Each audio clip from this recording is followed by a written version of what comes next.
everybody. Welcome back to another episode of Ancient Relics Hokey Religions. I'm Josh, therealjoshT. It's good to see you. Been a while, been about a week.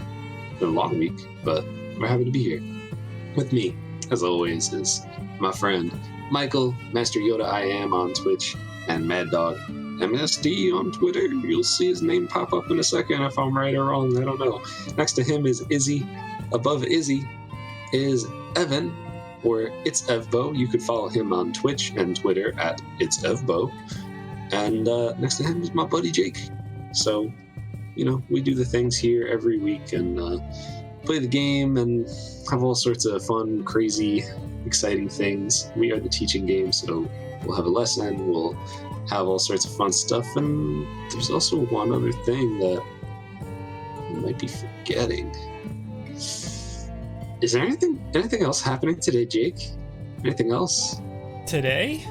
I mean, it's Sunday. There's some football games on. My Jets are not going to lose this week, but that's because they're on a bye. But I think you're thinking what I'm thinking.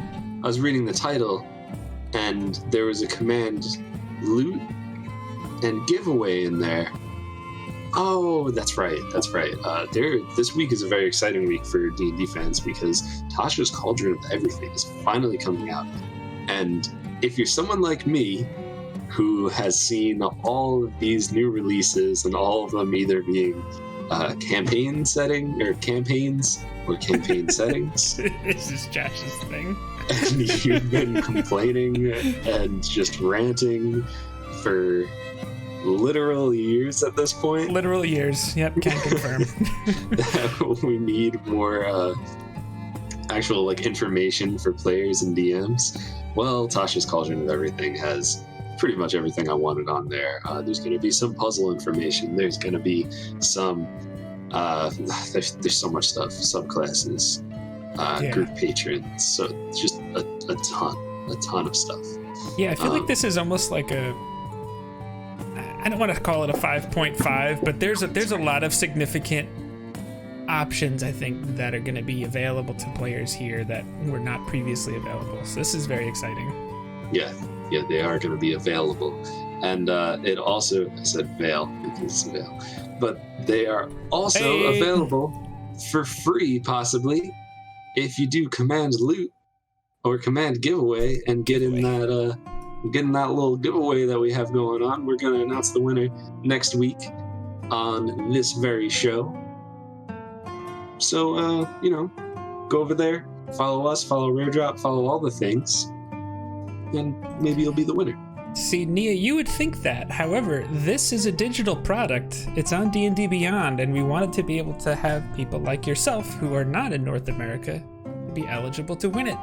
And since D&D Beyond finally let people let you gift stuff, now we can do giveaways through D&D Beyond. So yeah, we're real excited about it, actually.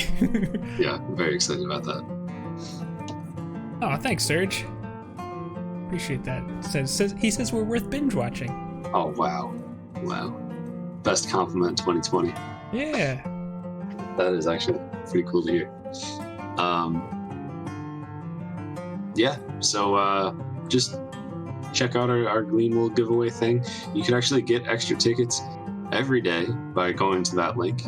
And if you're watching on YouTube or the podcast or anything like that, just follow JnJtabletop or Rare Drop on Twitter.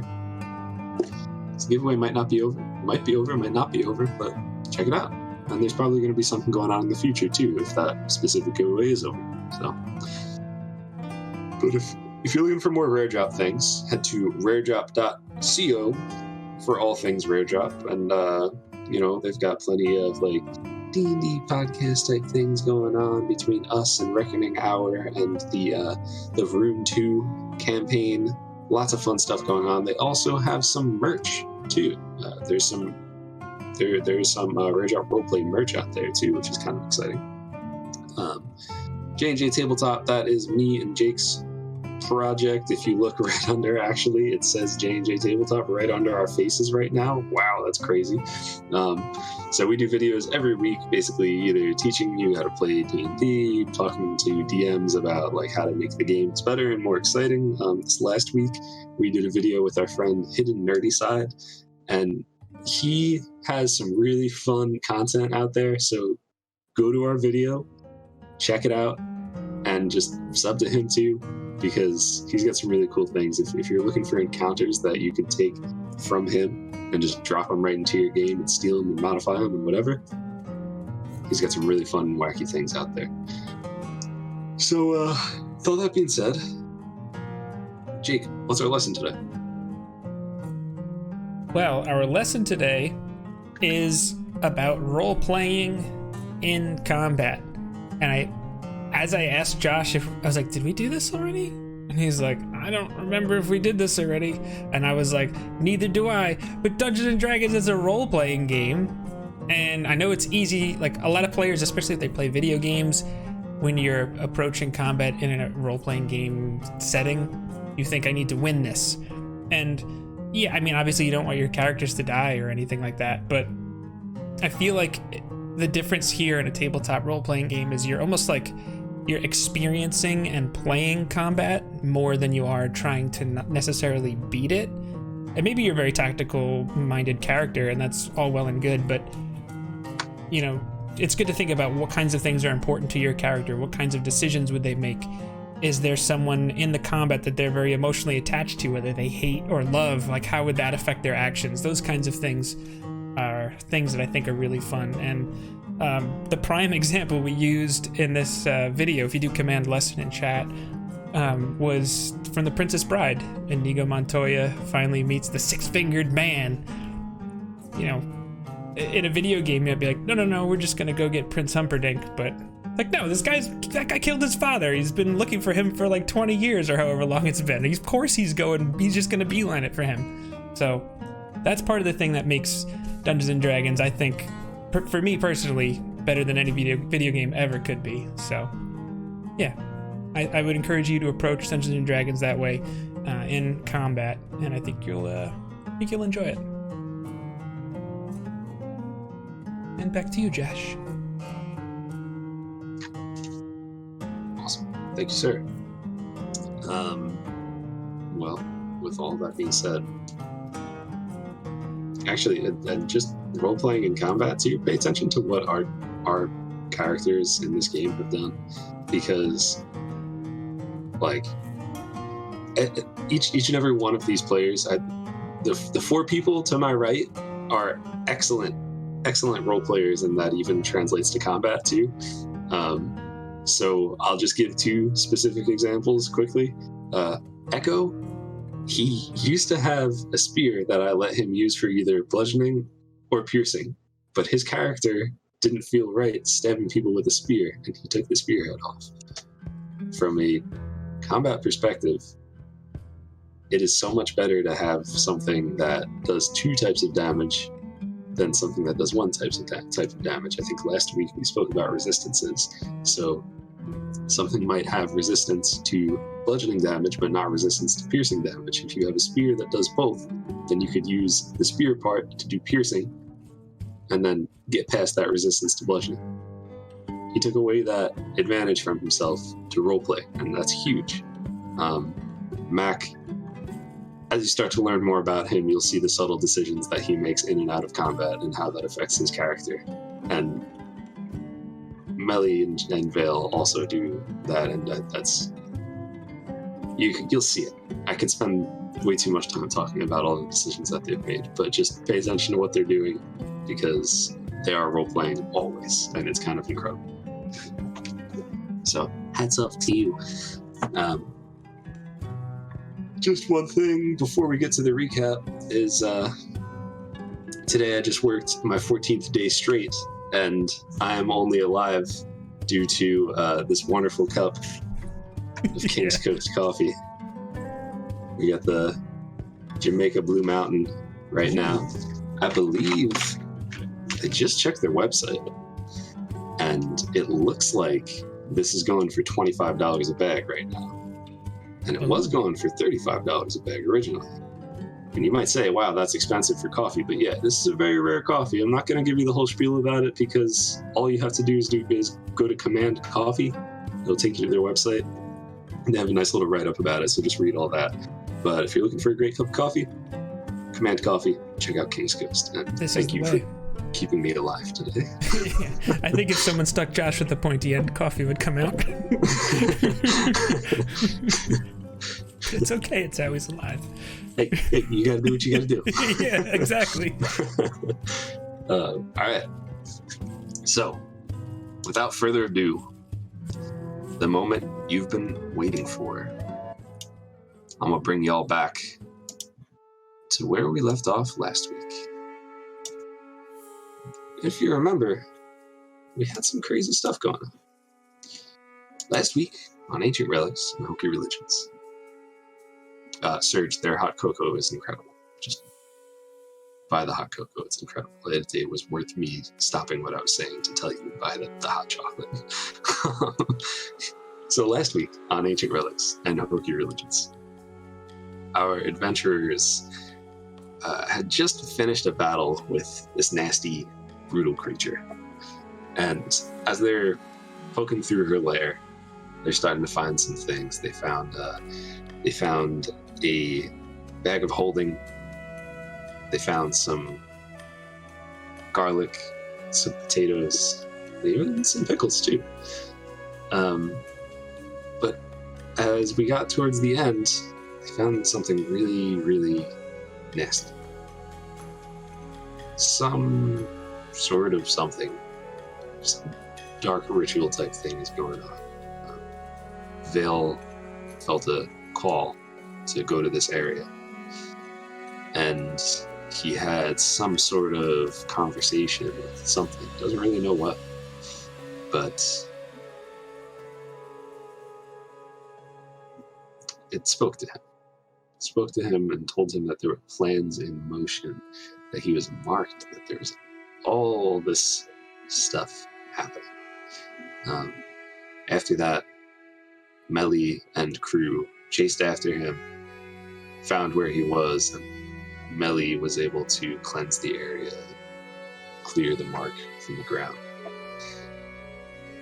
And we'll pick up right there as Vale opens his bag and says, hey, maybe it's this thing.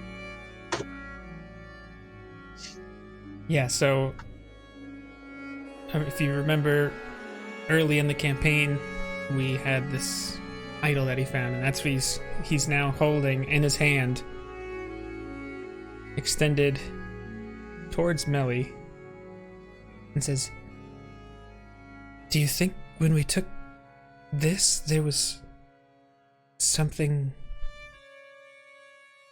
else happened? And he kind of turns and has his back to the wall a little bit, so everybody, because I know they're in a hallway, everybody can see it. I definitely think that it's possible. There was a lot of depictions of deities, and it was clearly guarded by necromantic magic with the zombie creatures, so I believe it would be possible that when the idol was removed from its resting place, it did something.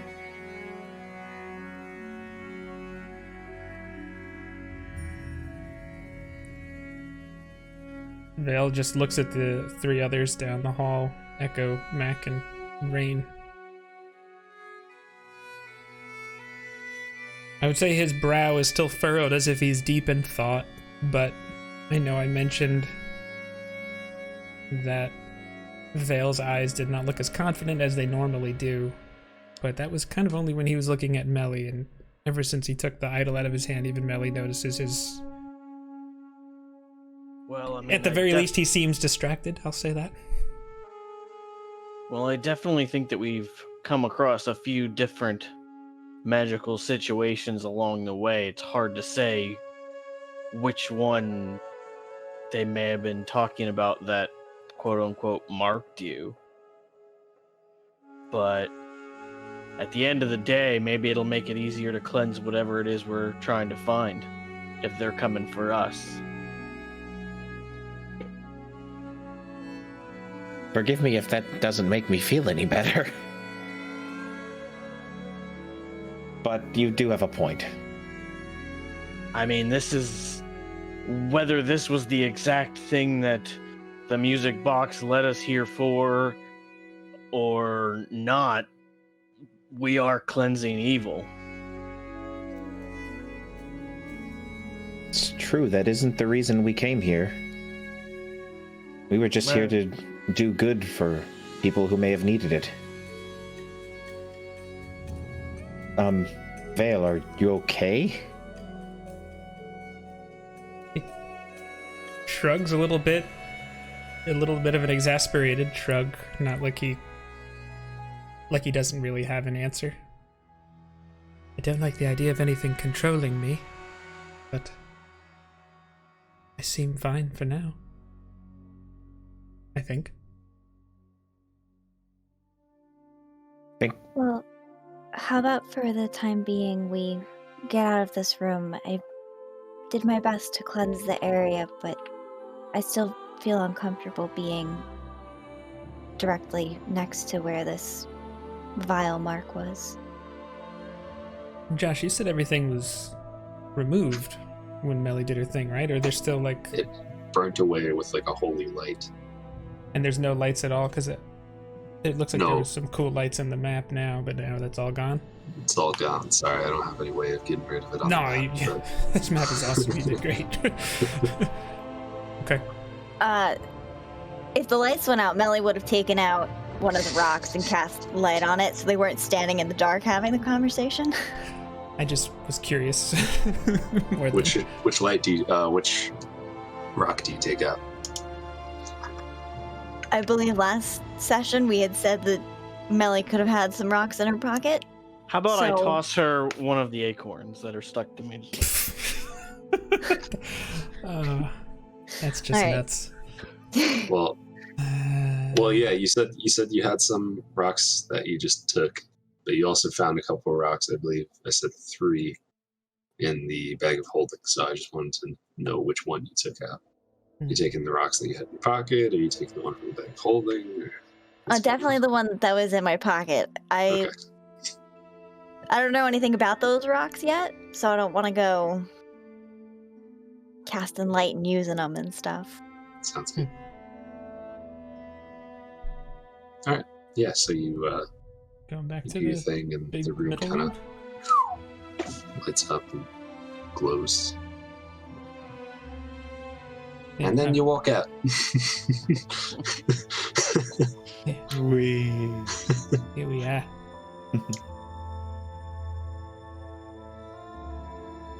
As Vale looks at everybody, I mean, Vale looks for the most part physically unharmed. How's everybody else looking at this point? I'm looking like I just got thrashed thoroughly. Yeah. You guys want to take a short rest? I think might be a good idea. At least. Yeah. Echo looks really tired. Okay. You can see some bags under his eyes, and what looked like singe, like he mostly got out of the way of that lightning bolt, but a spot where his clothes were maybe singed, you can kind of see what looks like some reddened skin under there. Yeah, you got it. Probably got a already. little bit of a burn. Rain's hair is still kind of, her fur is still kind of Staticked up. out. Standing on Yeah, edge. Standing on edge. Her tail is all puffed out. So Sure. Okay.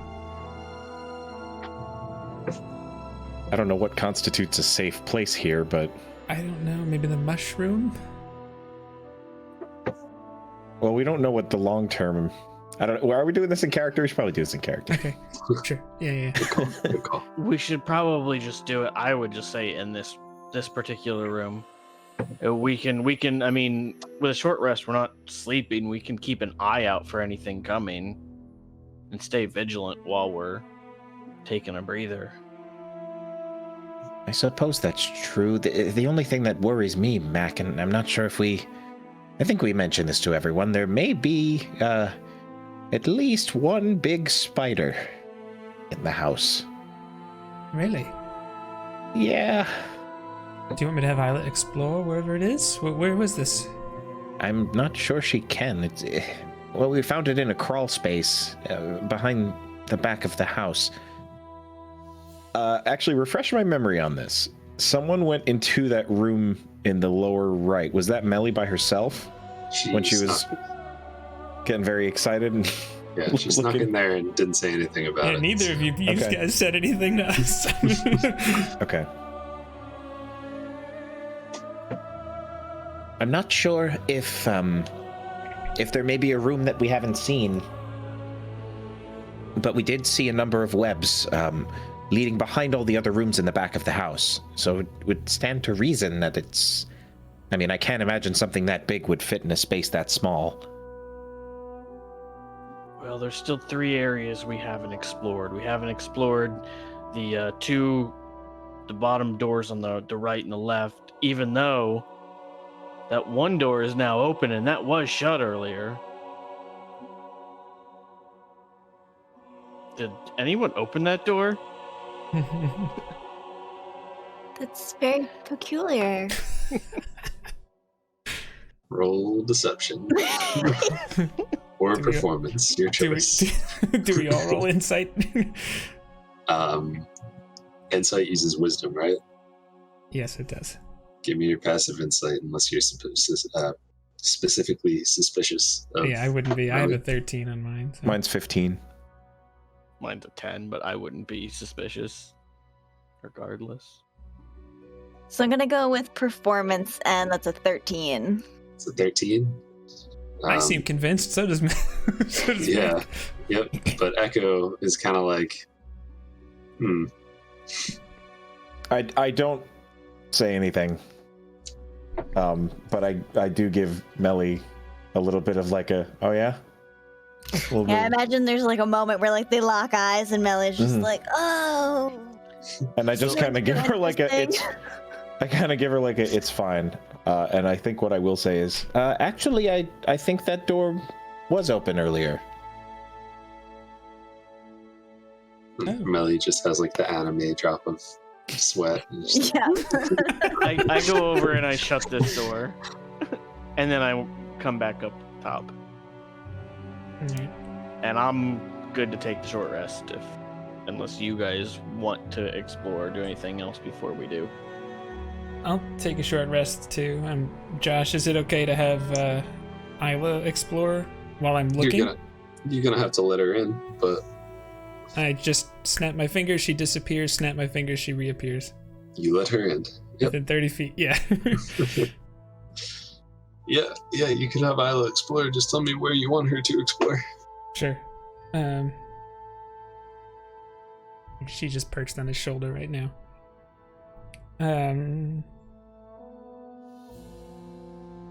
Didn't have kind of a hard time exploring this house. Yeah, I mean... You could probably hop.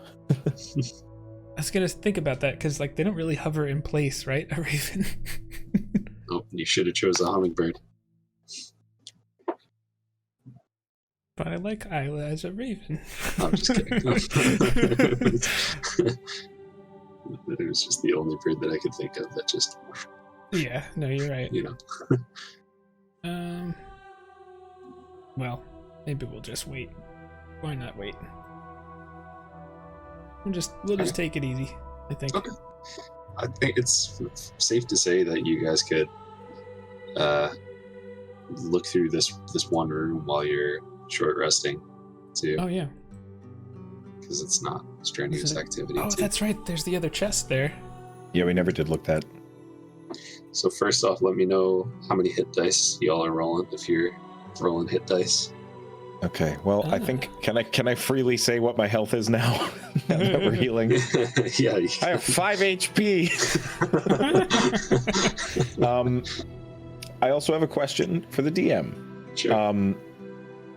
So we are technically at level 4. Has our max HP increased, or I know typically it's at a long rest is when the effects take place. So I just want to make sure that I've got the right info. Does everyone have level 4 ready? I have it ready. I'm not. Yeah, I just didn't level up my character, but I know I'm taking. Oh, okay, you didn't. All right. So never mind then. Yeah, you could use your max HP for level 4. I was gonna say just do it. Just pick up from the short rest at level 4, but if you guys don't have it ready, then that's fine. So we're still assuming level 3. Assuming level 3. If you know what your hit points are supposed to be, then go with your level 4 hit points maximum. Okay. Then I already updated D&D Beyond when you told us your level 4. Thank you. These guys. So unprofessional. So uncivilized. Okay, I understand now. I did one. That'll be fine. You add your con to it as well, right? Yes, you do. Alright, so I used just the 1. Okay. And I got 7 back. Just a reminder for the folks at home, when you take a short rest, you're able to use your hit dice. And hit dice is it's a set of dice that's kind of specific to what levels that you have, or what class you have. So if you're like a sneaky rogue, it might be a D6. If you're a barbarian, it might be a D12. And you're able to roll that die on a short rest and add the number that you roll to your hit points as like healing. So that's what they're doing right now. It seems like Echo did not roll very well. No, I did not. I used 3 hit dice and I healed 12 HP and I rolled D8s. Oof. And that's with +3, +1 con for each one. So, not good. You hate to see it. I used 3 hit dice also. Okay. But I got all my key back. Did Melly use any hit dice? Melly's like, I'm fine. I just don't have any magic left. Yep. Melly didn't get hit at all by some miracle. But she can trip. So. Well, then we tanked for the right person because she's the one that keeps us alive. So good job, everybody. Exactly. So then Vale would ask Mac for the key that he was using. I think Mac still has it, if I'm not mistaken. For the chest? Yeah. Is it still the same? Is that chest locked? He was going to try it with the mage hand. Oh, okay. Sure. Here's the key. Yeah. You're not even checking to see if it's locked first, or you're just... There's a keyhole right now. He's just going to hold the key in his real hand and use the mage hand to try and open it from like 25 feet away. Okay. Using the key. No. Not using the key. Just trying to open it. Yeah, like if there's a buckle or something like that. All right. It is locked. Okay. The mage hand flies back to my hand. I give it the key, and then the key goes in there with the mage hand. Click. And I turn it with the mage hand. Roll a D100.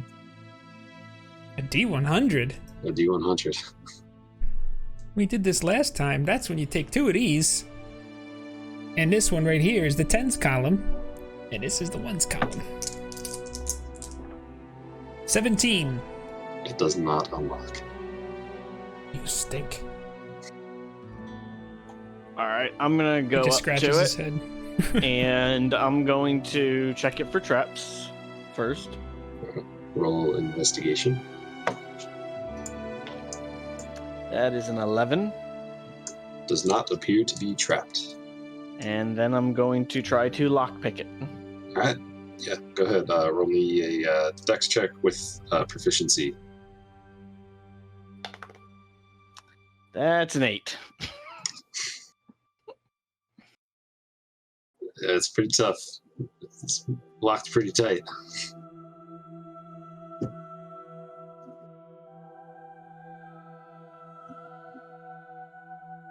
Well, that sucks. I'm gonna start searching the shelf with the it looks like a deer, maybe, or is that a dog? Please don't be a dog. It's a kangaroo, actually. So we've finished our rest, correct? I'll say you finished your rest. I mean, any of these things that you guys are trying to do, you could have done during your rest, but Yeah, okay. I'm just gonna search. I'm gonna have searched all 3 of those shelves towards the bottom. That we haven't searched the ones with the snakes, the basket, 2 baskets or basket and a bowl. yeah. So you see this like this animal just kind of ripped apart, with its ribs like separated and sticking out, and they've been sharpened too, which is really kind of gross and weird. Next to it, there are 4 rather large hearts on a table, and they're still beating. I have any idea what the heck that is? Like why they're beating? I mean, it's clearly some kind of magic, but I don't know. They just seem to be beating.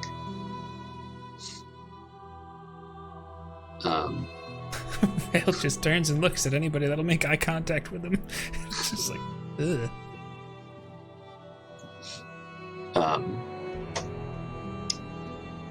On the shelf or the table right next to that, there are various little seasonings and herbs, some bay leaves, some oregano, parsley kind of stuff. And there's like a little bowl filled with this, like, you know, if you've ever made Jell-O, you know when it's like not quite ready, it's like a, you know, it's kind of thick, but still liquid. It's just kind of like weird and nasty. That's kind of the consistency of this. And inside, there's these little like tadpole-like things just kind of swimming around freely as if it were regular liquid. Good God. There's no notes anywhere? No notes on it anywhere, no. Okay. Underneath, you see 3 kind of red-looking potions. Kind of like the type of potions that you would think would probably give you some hit points if you were to drink it. Oh. Who's to say? A little sip, I think, could say, no? Yeah, I believe you're right. Well, I'm assuming that you're saying Vale might know this based on what you just said. He's been around the block. I imagine he's seen a healing potion before. Yeah, they look like healing potions for sure. Okay. Okay, I'll write that down.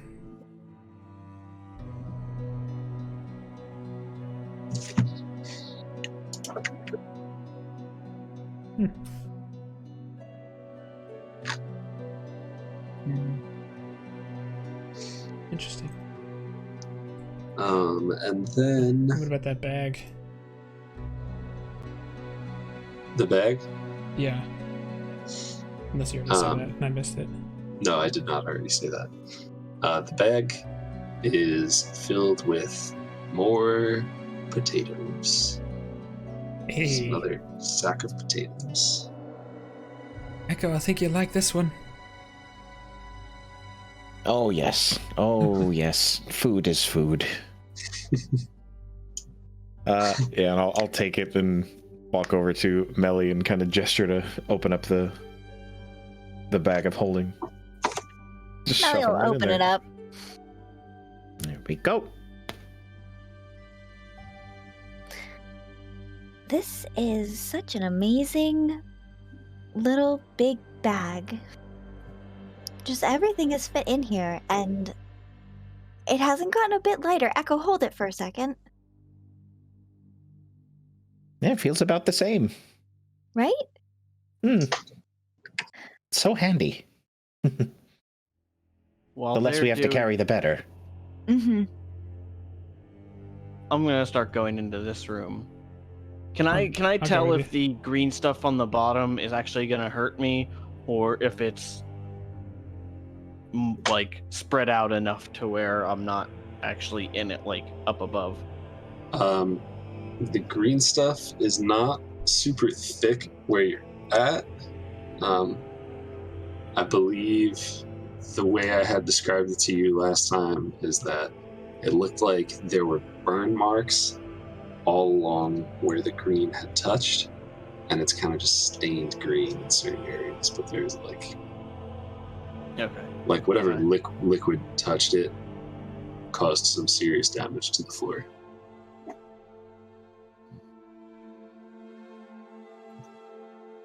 Val will be right with you, so whatever you're doing, he'll help.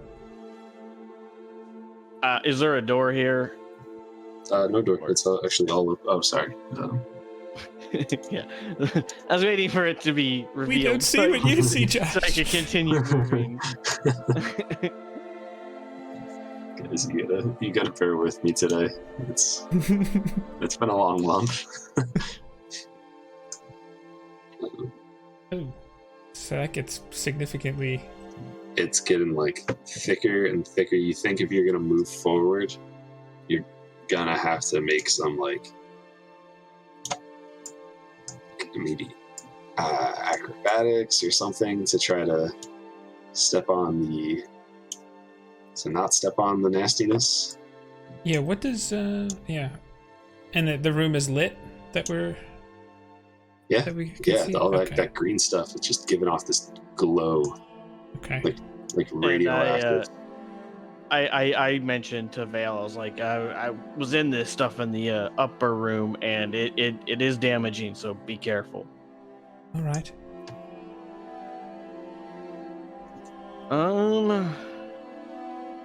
Can I jump to like here or here-ish? I would say you would have to make some sort of either acrobatics or dex type. Yeah, I would say either dex save or acrobatics check to see if you could kind of sneak past and hop on the places you want to hop on and not on the spots you don't want to. 20, not nat. Yeah, you got it. You kind of just jump and step right over it. Now you're just in the thick of this nastiness, and you can see that there are just these bones and all sorts of stuff just like kind of decaying in here in this like goop. Like as you really get close to it, to where there's like thick areas of it, it's just this goo, this nasty substance that's just there, just sticking to the walls, sticking to the ceiling. It's all over the place. You can see in that corner, it's just kind of stuck to one side and trailing off and stuck to the other. I want to look all around this room, and do I see anything that either appears to be moving or abnormal other than what, including up, by the way, like just specifying that like, I mean, obviously I get that the green ooze doesn't look normal, but anything that might stick out to me additionally. I'm gonna hop in as soon as there's room to. Huh? I was just gonna say I'm gonna try and hop in as soon as there's room to. Roll your either dex save or acro check. Dex acro. That is 6. A terrible name. 6? 6. Somebody's going swimming. It's a little slick. What? I couldn't help it. You try to follow the same path that Mac followed, and you step a little bit too close and step on the goop. And it's kind of like if you've ever gone by, we'll say maybe like a North Shore beach or even like a lake that has rocks, and just on top of the rocks there's this just slick algae. surface. the algae on top of it that just Yeah. makes it like, whoop. yeah, you touch it and you just slide immediately. That's kind of what happens. So I'm gonna have you roll a Dex saving throw. Okay. I think that's a 12. Yeah. That's a 12? Yeah. Alright. Where's my other... There it is. Alright. You take 4 points of acid damage. Oh. Well, that burns. And you kind of like... You slide through... Instead of falling and getting stuck in this stuff, you kind of like slide through it and catch yourself. So you're on the other side now. I am. Okay. But, you know, Oh. just a little hurt. Hi, Mac. Don't touch that stuff. It's like, ugh, ugh. I told you. I slipped. What can I say? And then, yeah, I would just want to do perception or investigation to just see what's around without going in the thick stuff. Both of y'all roll perception. Okay. That's a natural 20, so it's a 24. Yeah. Hell yeah. Dirty 20. All right.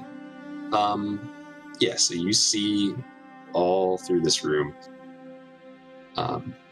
It looks like there was some sort of experiment that she was doing in this room. Some sort of magical experiment that just went wrong. Something just like she was mixing something or whatever, and it just exploded in here, and this stuff got everywhere and kind of destroyed everything she was working on for the most part. You see these bones that are just decaying. You see the green fluid all over, and it left its mark on the floor with the burn marks and everything. Yeah. And you see a sack towards the wall on the front right side of this room, or they'll say the north right side of this room. Mage hand. Bloop. For the win. Yeah, and it looks like this sack is still intact somehow. The Interesting. sack weighs 10.5 pounds. You cannot lift it. No. Dang it. I mean, if it is heavier than 10 pounds, I can't grab it. Or move it. And what does that look like to you guys on the top left over there? It looks like a bone and Maybe a mouse. either a mouse or a skull. I thought it was a mouse. Yeah. It looks kind of like a mouse.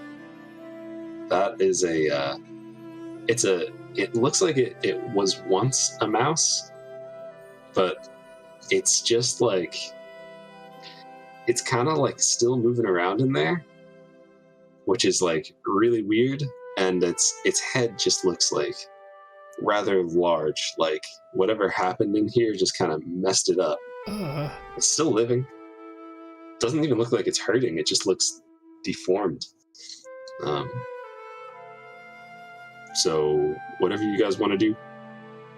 I know you mentioned Mage Hand. Is that what you're doing? I want to get the bag, yeah. All right.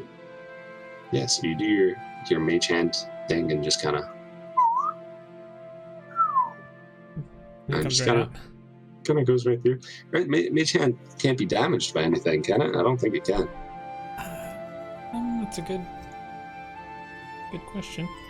Let's look that up right quick. It doesn't have stats for it. It just says advantages if it's ever more than 30 feet away from me.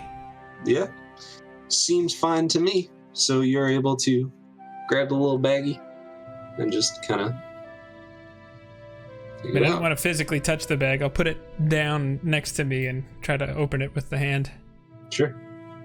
See what's in there. The hand kind of just unties the bag and flips it over, drops it out, and there is like a shining green emerald in this bag. Oh. pick it up with the mage hand. Okay. It's Bring very it. nice.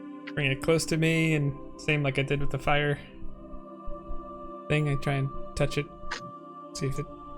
But It like has, just a little experimenting. Not. It has like a slight burn on your finger. Not enough to really hurt you, but like almost like a tingling. Does it look like there's the goo on the emerald, or just the emerald itself? It's totally clean. Okay. He grabs it with his hand and just says, "Hey, check it out, Mac." Hands it to him if he wants to. No, I'm good. Just shakes his head. I kind of look at the bag, and I'm since he opened the bag. Well, did you just dump it out, or did you actually like open it up? I think I just put the hand in there and tried to take out what was in it. Was there anything else in the bag? Nothing else in the bag. Yeah, I kind of just wanted to inspect the bag just a little bit and look like on the inside of it to see if I could tell what it's made of, that it was resisting whatever this green goo is. It seems like some sort of canvas little sack there. The tie that it had on the top is some sort of twine that was just kind of holding it in place. All in all, the bag doesn't really look like anything special. It just kind of looks like your average bag. Kind of like a coin purse.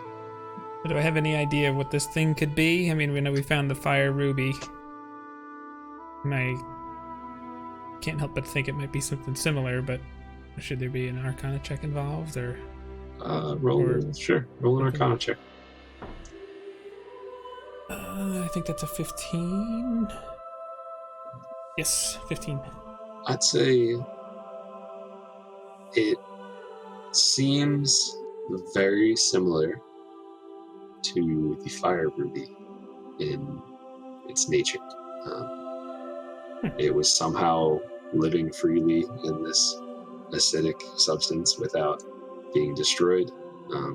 Yeah. It somehow it just gives off this like tingling that kind of reminds you of the acid that you stepped in that green type thing, but like without really the pain, just kind of the sensation of like, there's something to it. Yeah. Mm-hmm.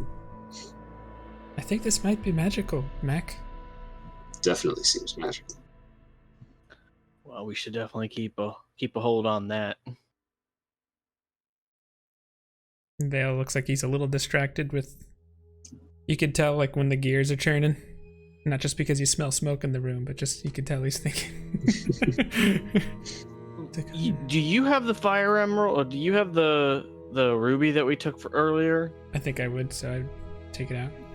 No. Let's keep those separate, and I'll take one of them from him as long as he's willing to. He just says, "Take your pick," and he goes, "Oh." Like he's. I'll take the green one. Here you go. I'm sorry, I shouldn't make light. That's a very wise precaution. And I'm gonna put it in my bag. Okay. Yeah, as you grab it, you feel kind of like it's almost like you remember those pens that like would kind of like vibrate and it makes it feel like it's shocking you, but it's not actually shocking you. You kind of grab it and get that sensation for a second, and you kind of like, huh? But you realize it's fine. And you grab it, put it away in your bag, and stow it. And the weird mouse thing is just kind of walking around in the goop. Vale walks over to it. It looks right at you. And I just like move a little bit to see if its eyes follow me. It follows you. It starts walking kind of like away from you, like watching you as it walks away from you. Mac, what do you think this is? I think it's alive. With everything that happened here and all the strangeness, it's probably a creature that she experimented on.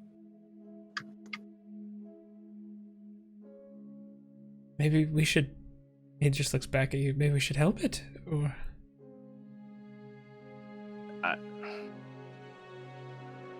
Call me skeptical, but anything that she's changed, I wouldn't trust.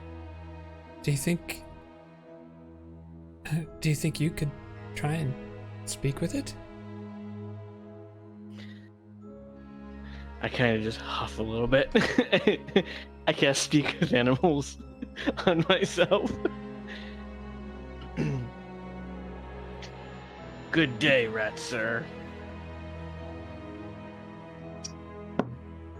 The mouse kind of looks at you. It speaks. I was gonna say the same thing. Yes. So, are you okay? What happened here?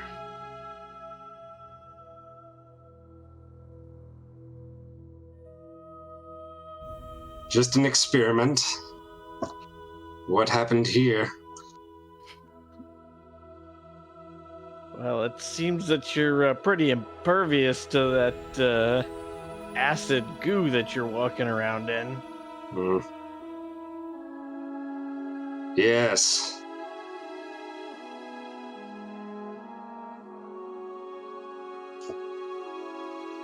Do you want to leave or come out?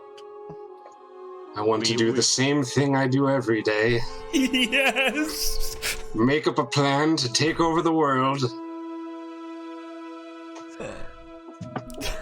I walk over and I stab it.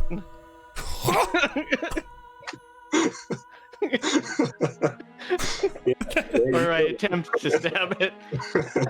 Yeah, well, I guess roll a d20. Oh my god. Val is completely taken by surprise. He shouldn't be. I do not approve of this. That is an 18. Yeah, you can just, your rapier just skewers this thing. It's like The rat died that day. I look at Vale and say, it was evil. What did it say? Said it was trying to take over the world. That's normally not something you'd attribute to nobility. And I just, with the fact that it's standing in this goo, and I kind of like click my rapier up just a little bit. I just, I don't trust it. Might be best not to tell Melly and Echo about this one. What? He says with his voice a little lower. Destroying an acid demon rat? I mean, it didn't attack us. Didn't get a chance. Anyways. Looking down this hallway, since I was the one that looked down the other side of it, would I make the connection that they connect? Yeah. Okay. Absolutely. I say, Vale, it looks like this will take us out through the ward cages room, and we won't have to go back over the goo. Oh, yes, lead on.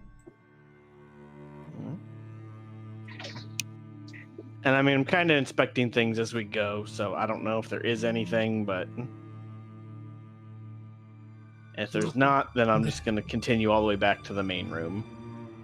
Nothing really crazy. You just kind of walk past the acid-damaged ground, and it's all kind of stained with that green. And you're able to make it through. You see the ward kind of just like moping down, watching you as you walk past its cage. And you make it back to the main room.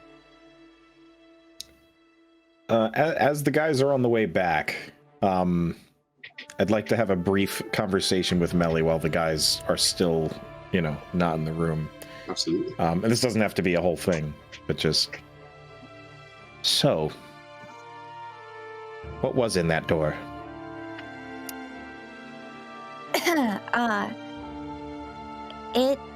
It looked like a dead end. I didn't go very far. I was just curious to open one of the doors. Everyone was very bold and brave, and I want to contribute as much as I can to the group. It seemed like an okay thing to do since there weren't any immediate threats, and I thought if there was a trap or something, everyone else was on the front lines before. It wouldn't be too bad if something had happened. Well, two things, if I may. One, that was very brave of you to do that. And two, you don't have to prove anything to us. You contribute way more than enough. You are incredible in every sense of the word. So, I don't know. Thank you. Well, I'm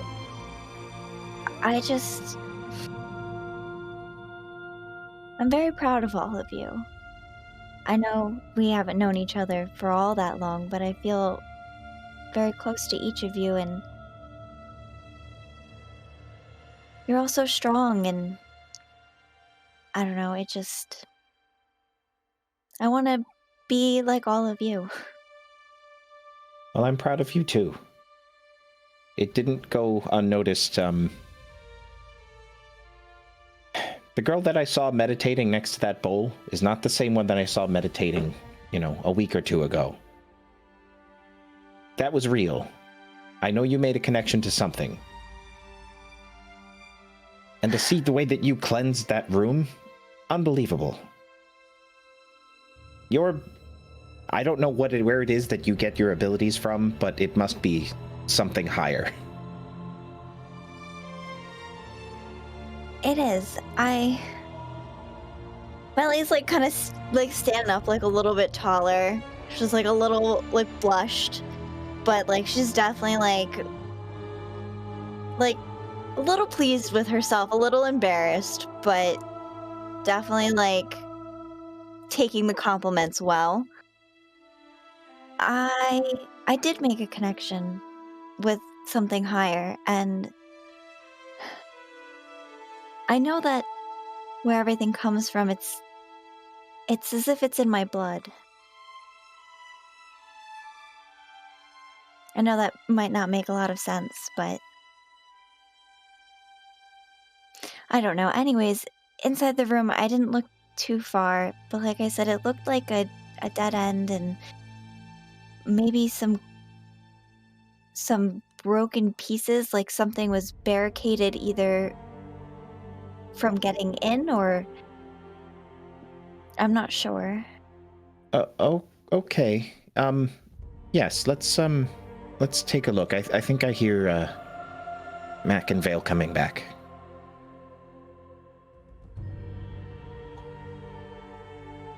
Start heading over toward the door. I guess as I'm coming in, I see them heading over there, so I kind of head that way to Yeah, follow. Go there also.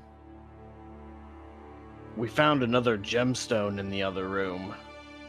It's a green emerald, and I pull it out and show it to them. But I kind of use a cloth in my bag to kind of hold it, just because I don't like the feel of it. I think it's got some kind of magical acidic properties similar to the fire ruby we found. Yeah, I would agree with that. I have some ideas. I might be able to use them, but I would need to practice a little bit when we have time to, rest and take it easy. We'll see.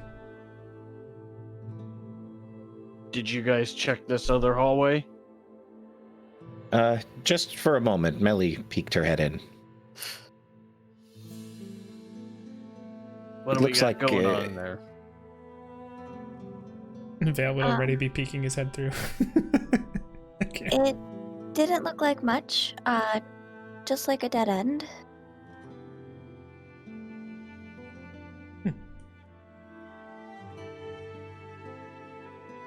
Vale will go down to the end of it. Oh, okay. Well, I guess we're doing that. Okay. And does it look the entire hallway is blocked? He's just like, huh? What? Yeah, there's there's some kind of pieces of like tree trunks that were kind of like boarded up here as if to block something off. Doesn't look super strong though. Like if you put a little bit of effort in, you could probably move it. Like knock it over if you wanted to, or just move them out one by one. That'd be up to you. But there are cobwebs kind of all around them, so they're a little sticky. This looks very, very similar to the cobwebs we saw down the other corridor, so I wonder if these rooms attach. I don't think we should be burning these things. I don't want to set fire to the place, especially while we're in it. Vale just starts to look like he's about to start clearing the things out of the way. Try and get past. Unless anybody stops him. Okay. Nope. You... I don't... I feel like it's probably something that... I mean, I'll help, like, move the ones that he has cleared, like, to the side, just to kind of, like, give a full path for us to be able to walk. Yeah. Sure, yeah, so you definitely, it takes you maybe like 2 or 3 minutes just to kind of get everything out of there, and you keep having to rub webs off of you. Yeah. It's kind of nasty.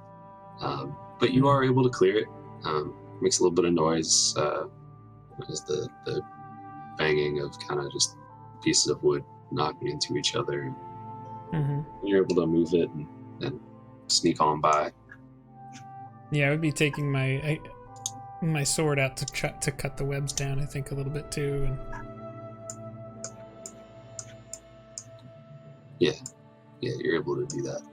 I would get to the doorway and just look around if I can. Sure. There are just... give me a moment to catch up. Yeah, no, the map takes a minute. Is it cut up yet? It's cut up on my screen. Not yet. Looks like it now. Up for me. So there are just webs and bones and dust all over this room. It's kind of just an open space. What's that thing right next to him? Is that a rock or what?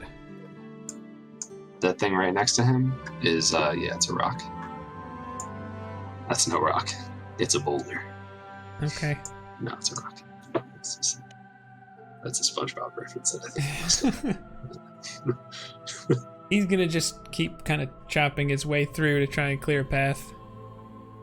Sure. Yeah, you're trying to keep an eye out for any spiders, obviously, with the environment we're in. Yeah, roll perception. Okay. That's pretty good. 18. Yeah, you feel like you get a pretty good look at the place, and you don't see any spot. Like you're looking up the corners, you're looking up like the other side of the rock, like any place that a spider would like to hide, and you don't seem to find any. You'll kind of step into the room a little bit, try to get a better view. Does it look like there's a chest in the corner or something in the corner there? The bottom right? Deep, covered in webs. There is a chest sitting there. Alright, before I go to there, I'm going to try and make my way to whatever break in the wall that is on the top part of the room. Sure, yeah. It looks like at one point there, like the wall just kind of went totally through, but it's just kind of broken as if somebody, almost like someone took like a sledgehammer and just like smashed open. Yeah, like, and it's enough for like a large man to kind of walk through. We'll say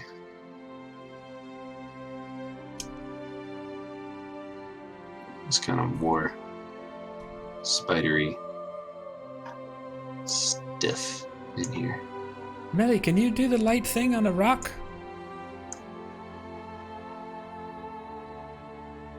Of course. You just see a mage hand fly around the corner with its palm up. Oh, I'll okay. drop the glowing rock into the hand. Okay, he comes back. Oh, thank you. And then Vale You're welcome. pushes it through the hole in the wall on the bump on the log at the bottom of the sea. Just... Alright, yeah, so as you throw that rock in there, or kind of walk that rock in there, I guess, and the light kind of comes through and illuminates this dark room. Mm-hmm. A large man-sized spider Yep. hops out, walks in front of you. Roll initiative. Let's take a quick bathroom break. Yes. You do an initiative first, though? You can roll initiative first, yeah. Okay. It's a I 6 got a- for me. 14 for Vale. 21. Yeah. You said, what for Vale? Vale has a 14. Melly? 18. Found something. Alright, yeah, let's just take a quick bathroom break. I'm gonna put on combat music because I want to get hyped up. Let's do it. Yeah, good. All right. So we'll be right back. So, that brings us to right now. As a spider, after you shine the light in there, the spider just kind of runs right in front of you. As it does so, tries to chomp down on you with its giant fangs, Yay. and it rolls a 12. 12 misses. It kind of just right past you and just chomps into the wood and breaks right through the wood as splinters kind of fly off to the side. We found something. Val just says. And now it is Echo's turn. I'll real quick turn to Melly and just give like an exasperated like, and then do my little pose. I will cast Step of the Wind by spending a key point, because otherwise I have no way of making it to the scene and doing anything of use. So I'd say I'll do that. It's definitely fair to say that you would have been further down that hallway if you wanted to be. no, I was intentionally hanging back with Melly, Okay. because I didn't really know what was gonna happen. Mhm. So yeah, no, I'm just gonna take it as it lies. All right, perfect. So What I do you will 5, 10, 15, 20, 25, 30, 35, and then with my dash as a bonus action due to Step of the Wind, 5, 10, and then I guess it doesn't really matter. 15, 20, 25, 30. Can I attack at this diagonal? Can I hit it from there with my staff? If Yeah. not, I mean, well, because I still have 10 more feet of movement. So what I could do is, hit from, I guess, the same space that Vale is in and then move over to the next space opposite him. I was going to say at that angle, you might have like a disadvantage to hit. But as a halfling, I feel like you shouldn't have any problem sneaking in that small space and taking the attack. So I'm gonna say, yeah, Okay. you could hit from that angle if you want to. I'll do the other thing as though I'm like still keeping the momentum of the run. So kind of like run in and smack. Well, actually, I have 3 attacks, so that's not gonna work. But 2 attacks anyway.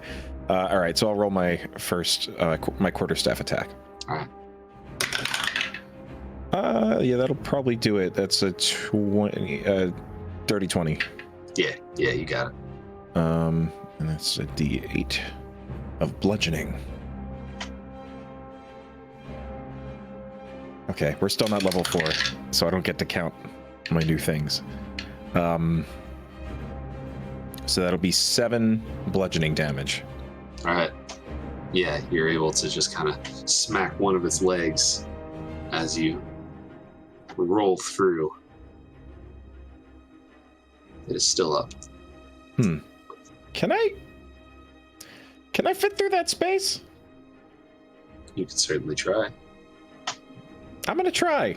All right. I'm gonna see if I can like slide, maybe under its legs or something to get behind it.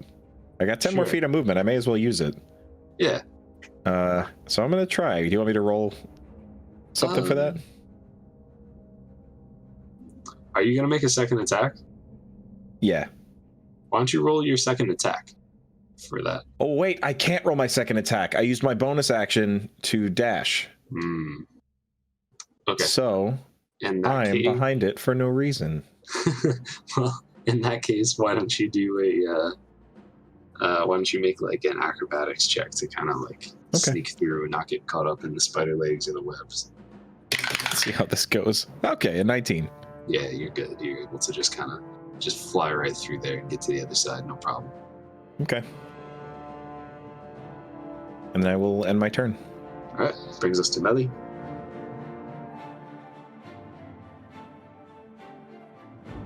Rain, something's going on. And then 5, 10, 15, 20, 25, 30. And she'll dash. 5, 10, 15, 20, 25, 30. She gets into the room. And that's all she's doing. Because, wait, can she see the spider? From where she's at? Maybe just barely. You could see like a little bit of the spider. Okay, could I hit it with a sacred flame?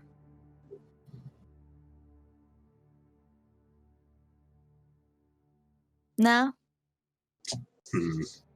Isn't that an action? I believe it is an action. Yeah, it is. All right. Never mind then.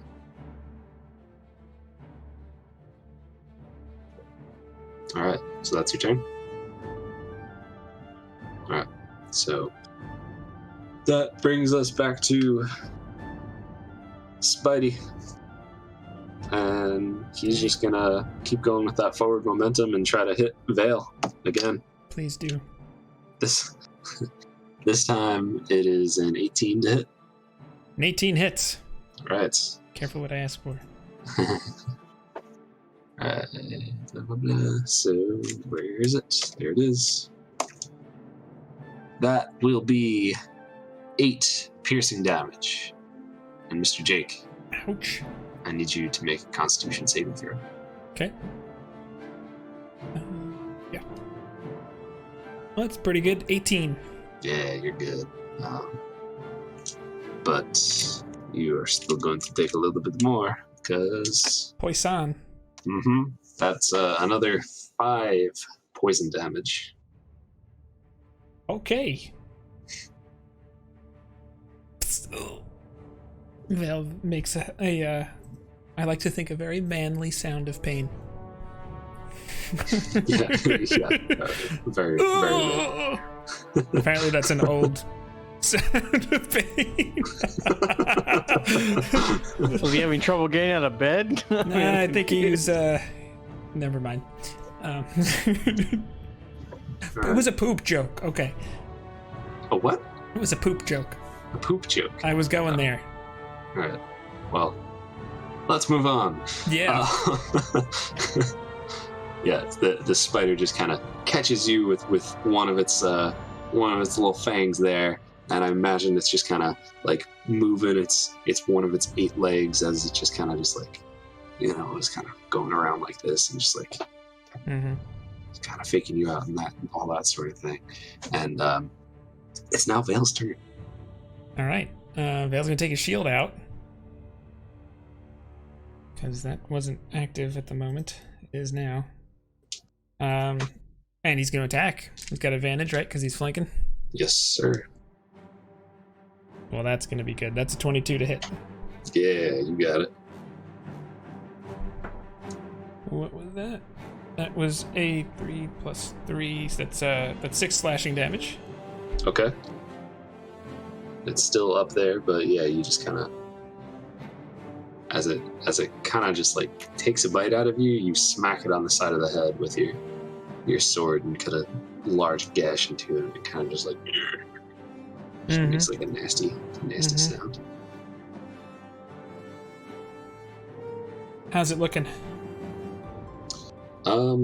It's not looking great.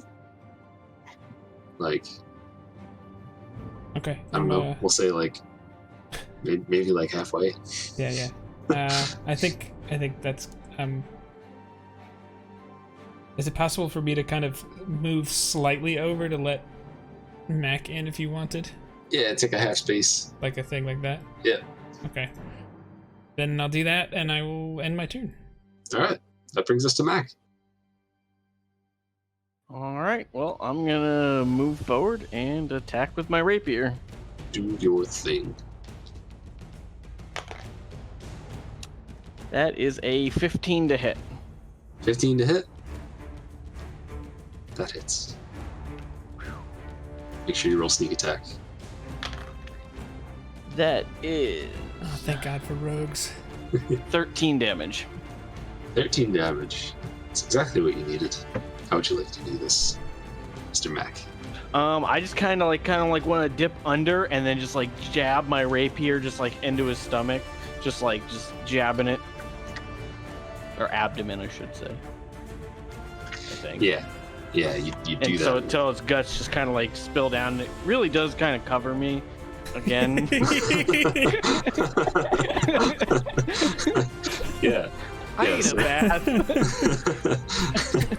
So it kind of it kind of does that thing that spiders do, where it picks its legs up, some of its front legs up, and shows you its teeth like it's getting ready to pounce and attack at you. And as it does that, in that split moment, you run forward and just throw your rapier straight up, get it in the stomach, and you actually slash a little bit with it too, which typically rapier is just for like poking, but because of that little turn and pull that you do, just like a seagull and bolt, it just kind of spider guts just kind of pour out on you as it just like, then its legs just kind of all curl up and it lays on its back dead.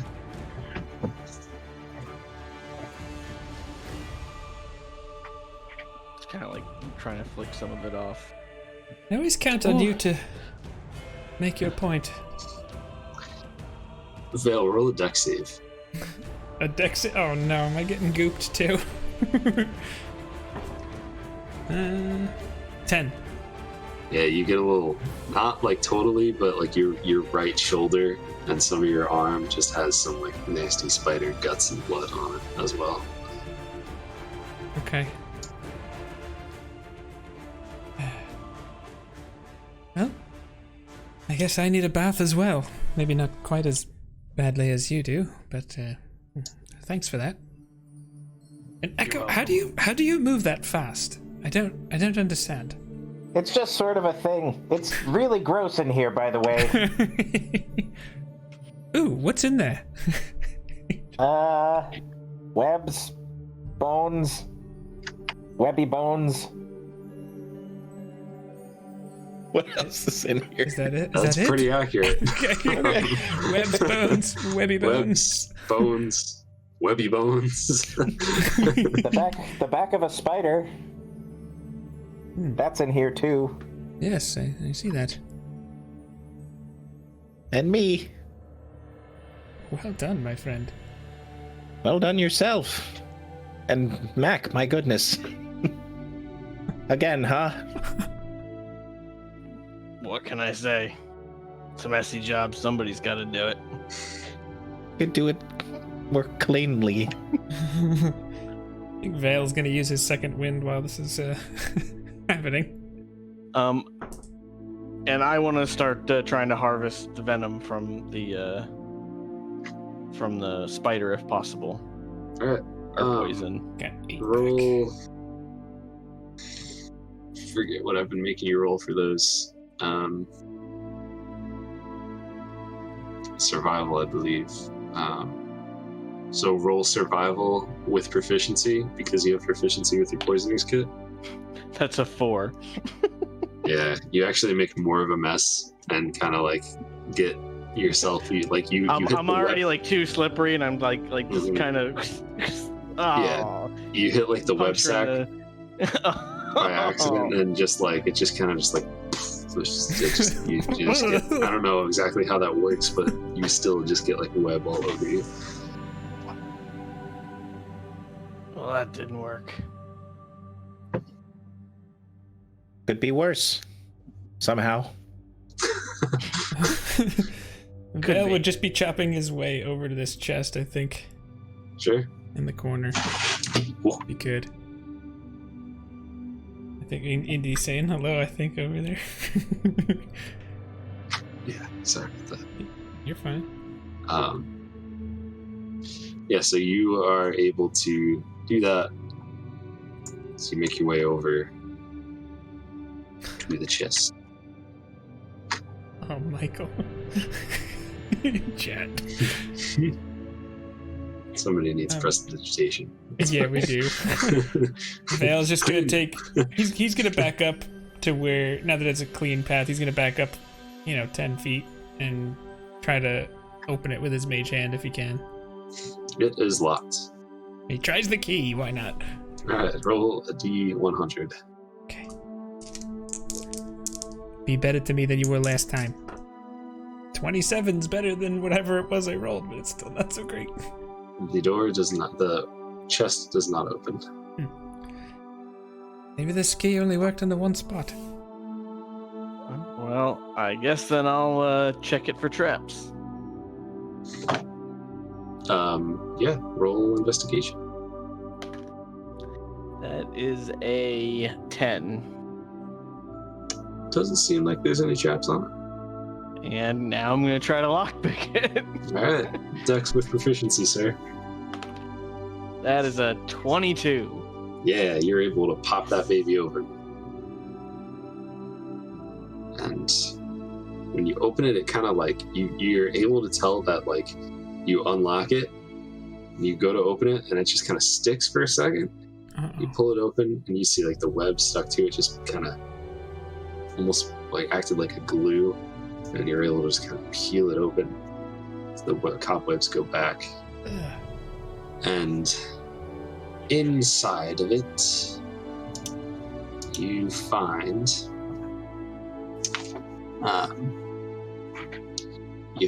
like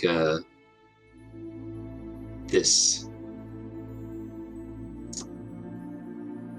It's like a wristband with some jewels on it, and there's two of them, and it just kind of shines with like a purple light. Not like a spooky one. I'm gonna go ahead and pull them out, and I'm just gonna kind of like show it to everyone else in the room. Looks like some bracers of some sort. You said it was a set or just the one? I'm sorry. It's a set. It's a set. Mm-hmm. Interesting. I'd certainly like to see if there's anything I can determine about them. Kind of Arcana check or investigation, or. I would be curious too. You could roll Arcana. And I would be Both also, as I'm looking Sure. at them and picking them up and showing everyone. Everybody roll Arcana. Luckily, Yeah. I'm very bad at it. I got an 8 on mine, so. I got a And 6. yet, I got a 19 minus. Oh no, +1. I'm sorry, it's a dirty 20. The dirty So I 20. got a -1. And Melly, did you roll too? 19. 19. All right. Melly and Echo kind of get the sense that it's some sort of thing, definitely magical in nature. Get the sense that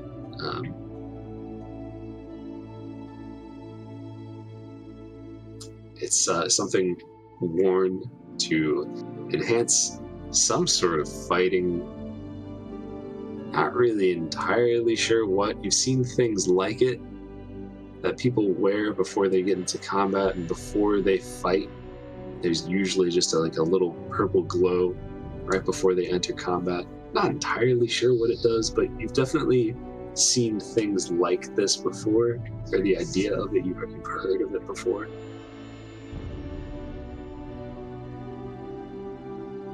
I'm trying to give you some information without a detect magic, because really you need a detect magic. Well, it's definitely magical, and I know it has something to do with combat, but I would say without either trying it on or using some sort of spell to figure out what it is, I'm not sure what information we'll be able to get. I think the next time we really take a rest here, we'll be able to look through some of these things here. For now, I want to put it in the bag. Suppose. I mean, I wouldn't mind trying them on. I hand them to Echo. Oh. Okay. And then I say in Celestial, "Oh, Ion, great knowing mentor, please protect my hands above the wrists." And, and I put them on. Below the wrists is fine. No, just kidding. Not worried about that. Just need these babies to work. And yeah, I put them on and try not to think about it. It feels good. It feels like it was made specifically for you. But not entirely sure exactly what it does, aside from just like make you look even more fancier than you already look with your waistcoat and everything. But Oh, this is very good. Okay, we'll have to figure out what this means, but I feel better. It suits you. Why, thank you. And I polish one of the little jemmies. Yes. Well, I don't know about you all, but I'm starting to get kind of tired of this place. Well, I think there's a couple of rooms we still haven't looked at, but okay. we don't Was that have the only- to Was that the only thing that was in the chest?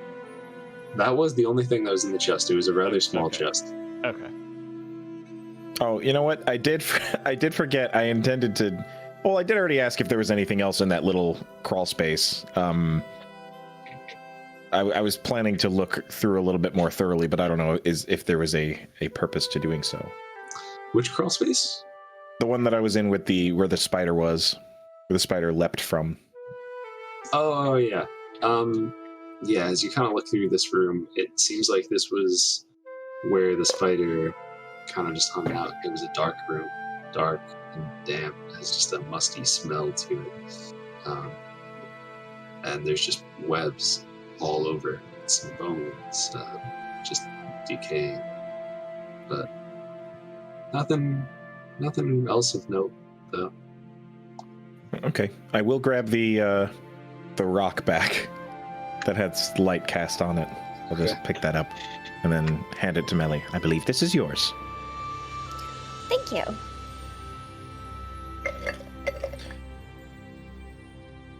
Well, okay, so I guess we'll meet back in the cauldron room. And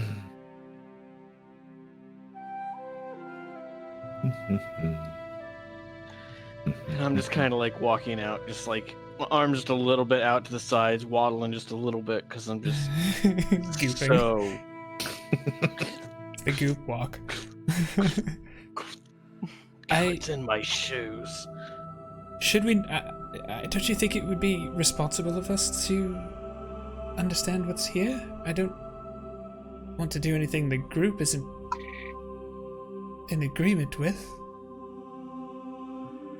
As uncomfortable as this place makes me, I also understand this is a once-in-a-lifetime opportunity. But what if these things would have grown and did something evil to the area? Isn't there like a responsibility to look at it as well? Vale said justifyingly. I don't know who you're trying to prove things. No, no, I suppose you're right. We did take care of the greater evil here, it seems. Well, I guess we don't know if we did, because we did find what appeared to be a pretty great evil in one of those rooms. Yes, yeah, you make true. a fair point, friend. So what else? Rain, you said there was a room that had floating glass. Is that right? Yes, in the room to the left that me and Mac walked into. I walked in and felt like I was attacked by just a cloud of glass shards. I'd like to check it out. Vale's gonna start heading that way. And if you guys are gonna do it, but oops.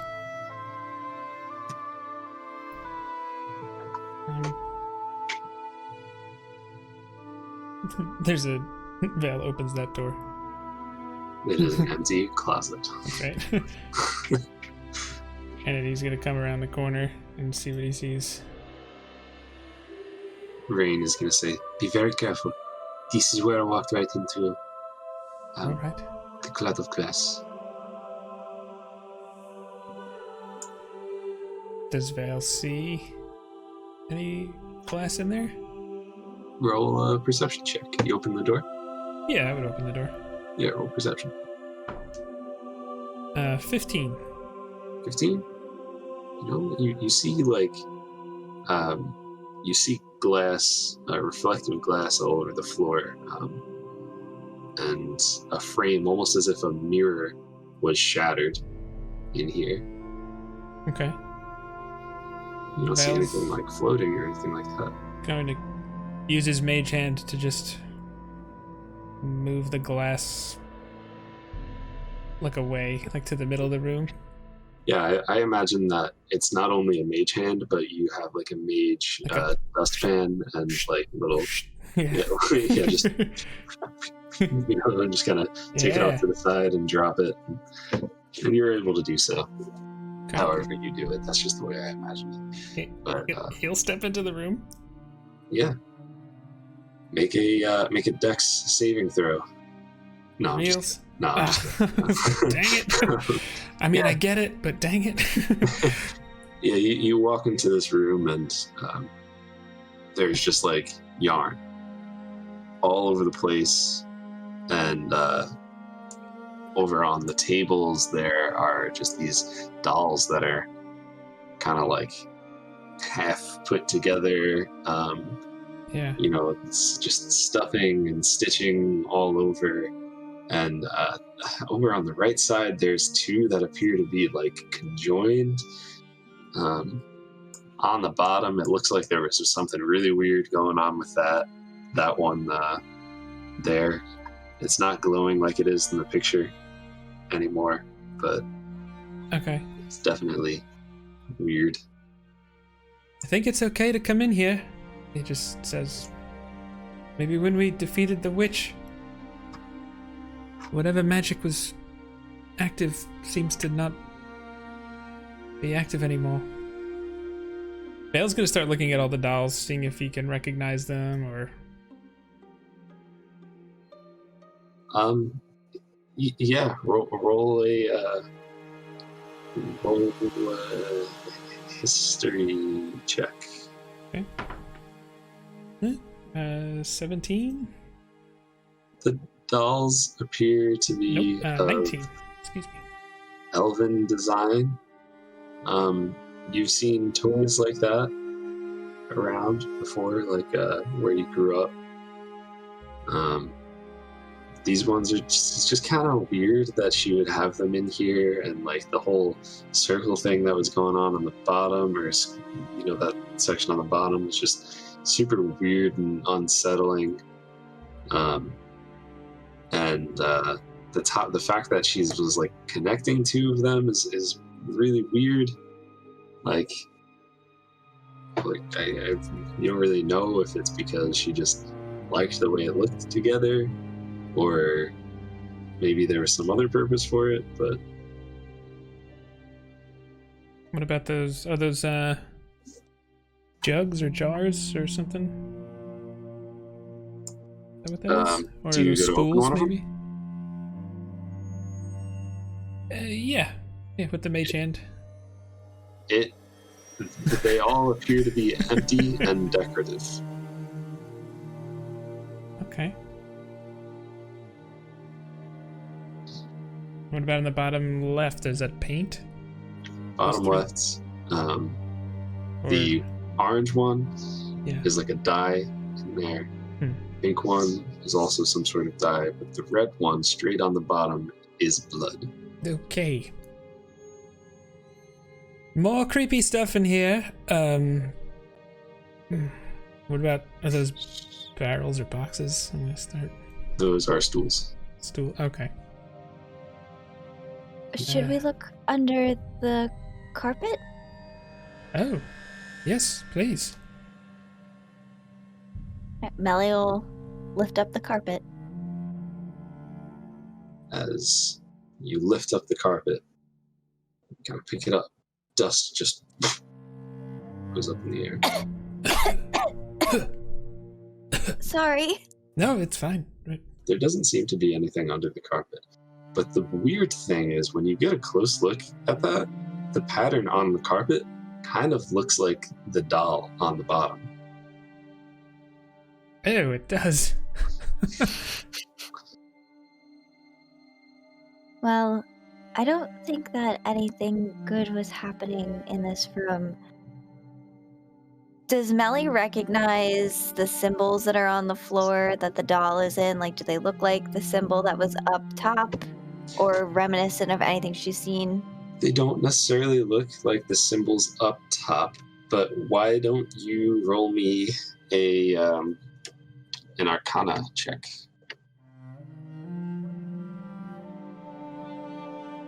That was a natural one. You're not really sure what the symbols are. You're like, yeah, those are symbols. I don't know. Do I recognize them? Do I do the same? You can roll an Arcana check. Okay. 8. Yeah, you're not really sure what's going on with this. It looks like there's another door in the top corner. Is that right? Yes, there is. I'll use my mage hand to open it. Okay. As you open the door, this one opens out.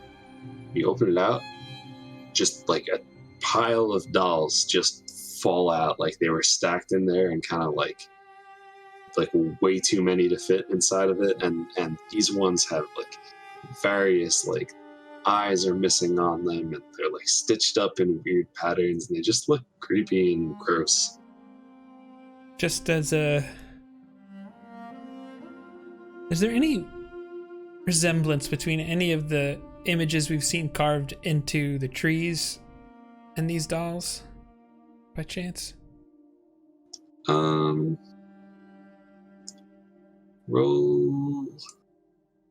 I'm not gonna make you roll for that. Yeah, it does look like there's some kind of similarities in some of the faces.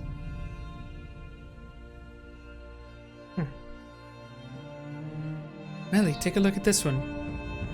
Doesn't that look sort of familiar? Like one of the tree carvings? It does. That's very bizarre. I wonder if somehow Like these were people? I hope not. That would be very unnatural.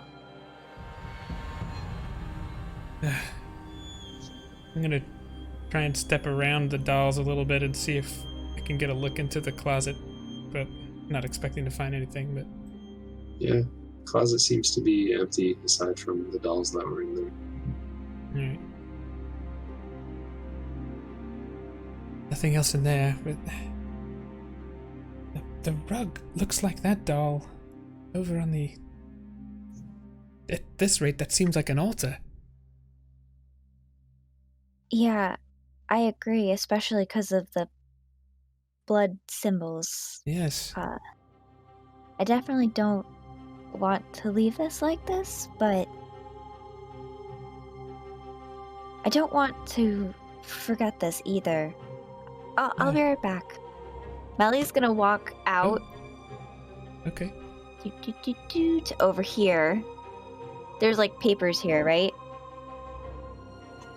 Where, in the top right section? Yeah. Yeah, there's some papers there. They have. Well, actually, did Vale take those? Vale would have definitely taken them, but Vale also, you know, he's got a journal with a whole bunch of he's got paper if that's what you're looking for. You've definitely seen him scribbling and all sorts of stuff in the past. Okay. Let's backtrack that. Yeah. Vale, could you make a sketch of these symbols? I just Yes.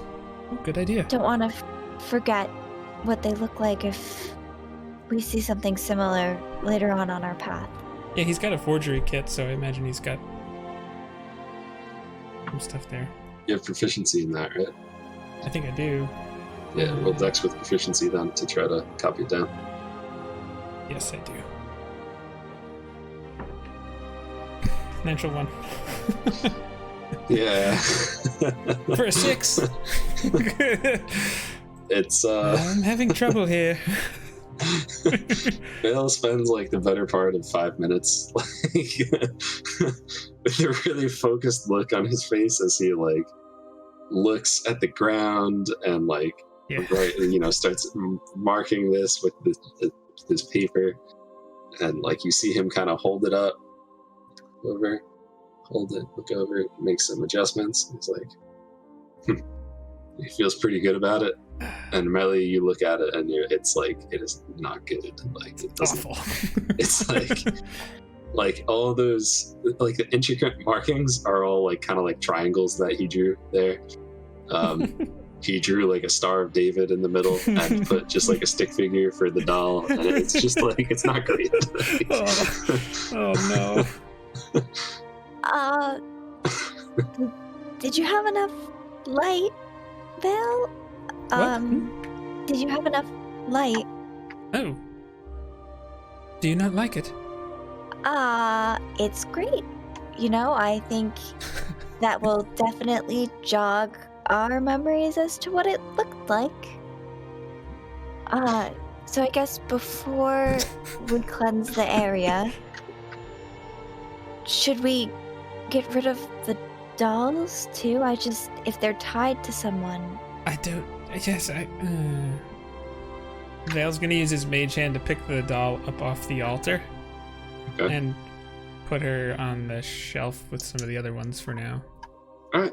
Yeah, you're able to do that. All right.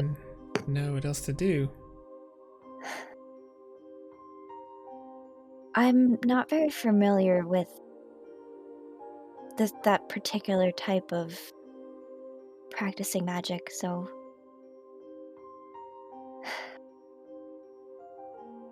for now, let's get rid of the altar. Melly will cast Sacred Flame. Alright,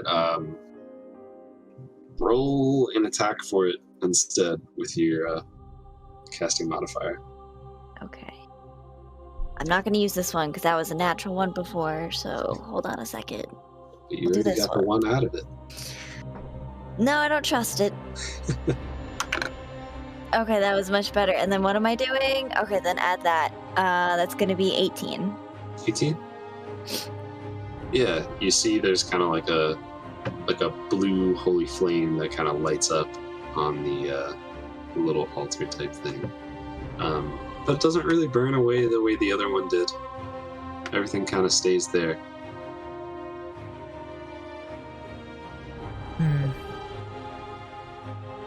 None of them look like the illusion of the woman we've seen, do they? No. Okay. Well, just as he picks up the rug again. Should we take this? Put it in the bag? Don't know. This is just so strange. It looks like the doll. does, should we take all of the dolls with us?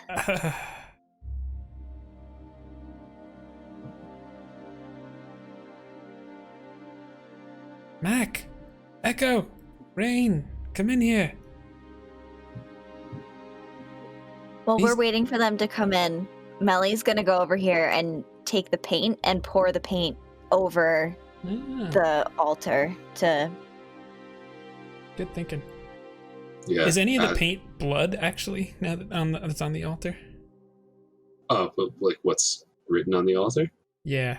Yes, you get a closer look. It's like written in blood, but as you're looking at it, Melly kind of comes over with the orange paint and just pours it starting on top of the altar, and it just kind of spills and drips off the sides, completely covers it.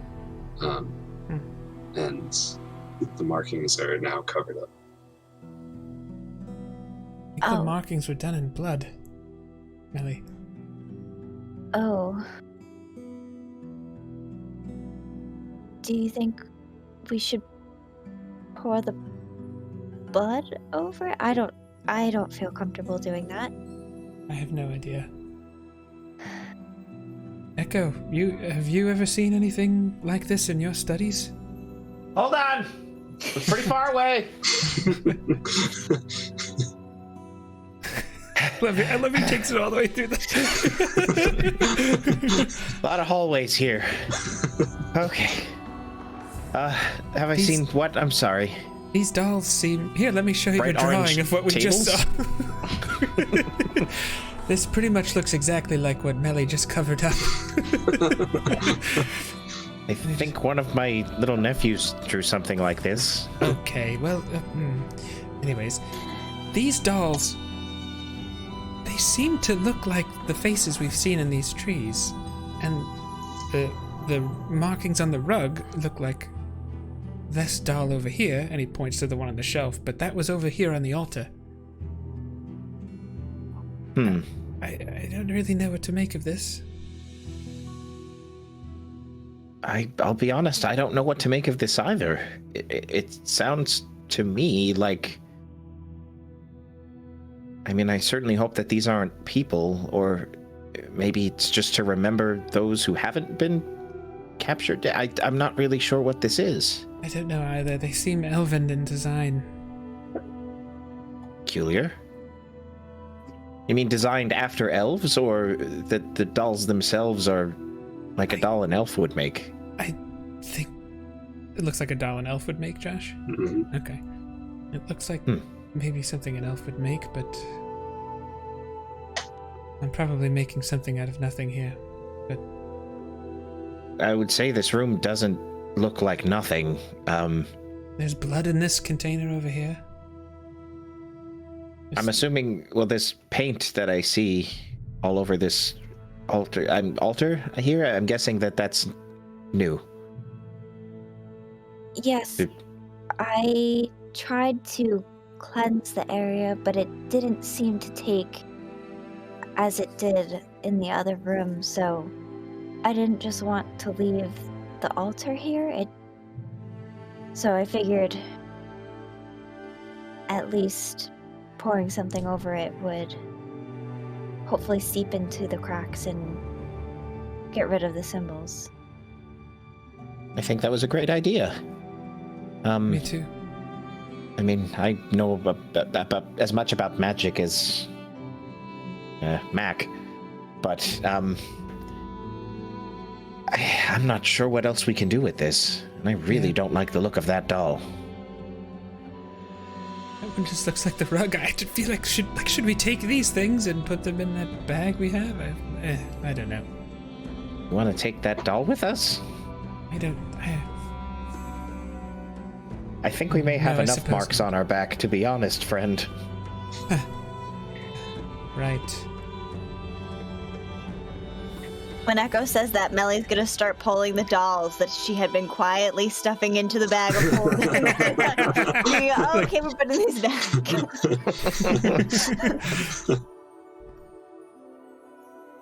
I understand the concern, and Are these people? I don't know. I'm just, Yeah. I'm just one of us. I don't make the decisions for everyone. I'm just Hey. letting you know how I feel. Even if they are people, I don't know what we could do to help them anyways.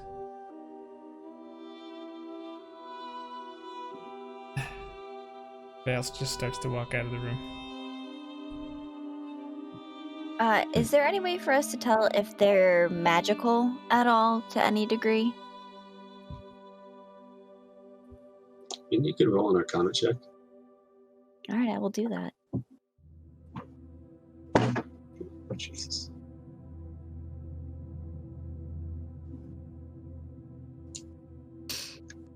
Solid 6. It's hard to say. I definitely think they might be magical, but I worry about them being tied to someone and then us destroying them and that harming them. I'm not sure what to say to that, Melly. I don't know what we can do, because if they are... I mean, what if it's the other way around? What if they're harboring something dangerous?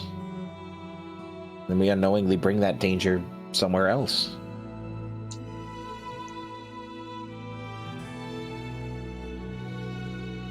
Well, are we going to leave this cabin standing? Or are we going to burn it to the ground? Because if we're worried about them harming people by being harmed, then I don't know if we should leave them in here. But I also don't know if we want to completely destroy this place.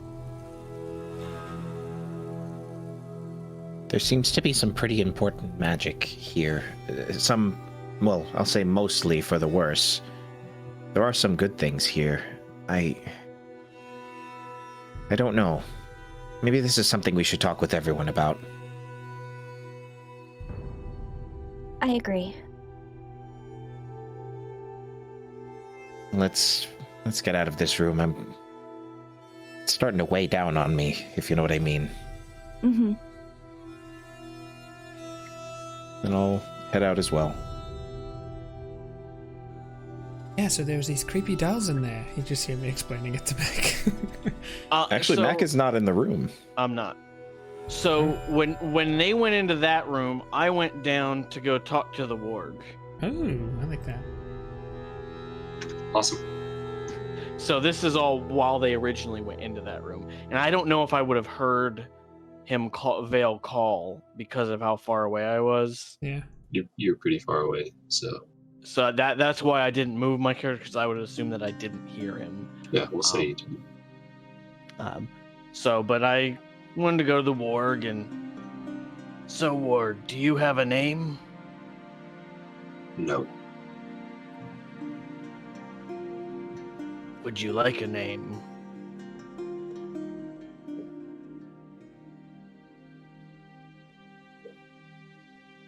Depends on the name.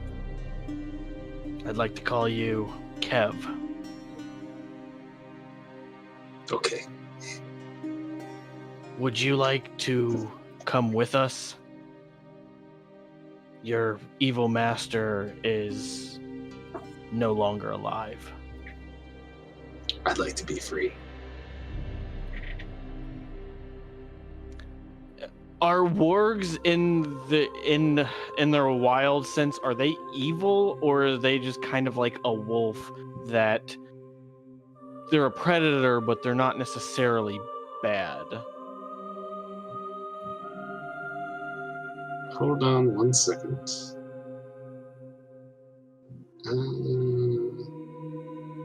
They are. Roll a history check for me. History or survival? That is a 17. They're pretty evil, typically. Maybe not of the chaotic or lawful nature. More of like a middle ground evil, if you will. A neutral evil. So I'm like, follow me, but be quiet. And I'm gonna lead him out. Okay. Where are you leading him to? I'm leading him out, and I'm gonna open the door and allow him to leave. Oh yeah, he'll follow you, and just kind of when the door opens, he'll look back at you and be like, "Thanks, friend," and he'll just run straight out. And at that point, I close the door and I put the I put the crowbar back through it, and then I go back into the main room like nothing happened. Awesome. I love that.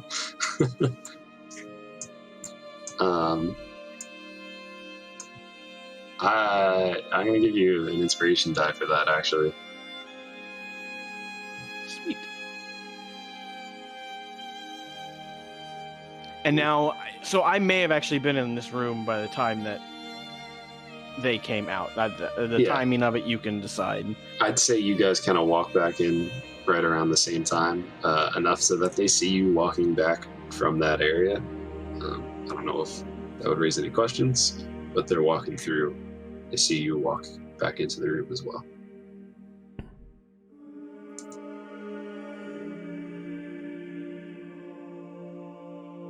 What was in this other room up here?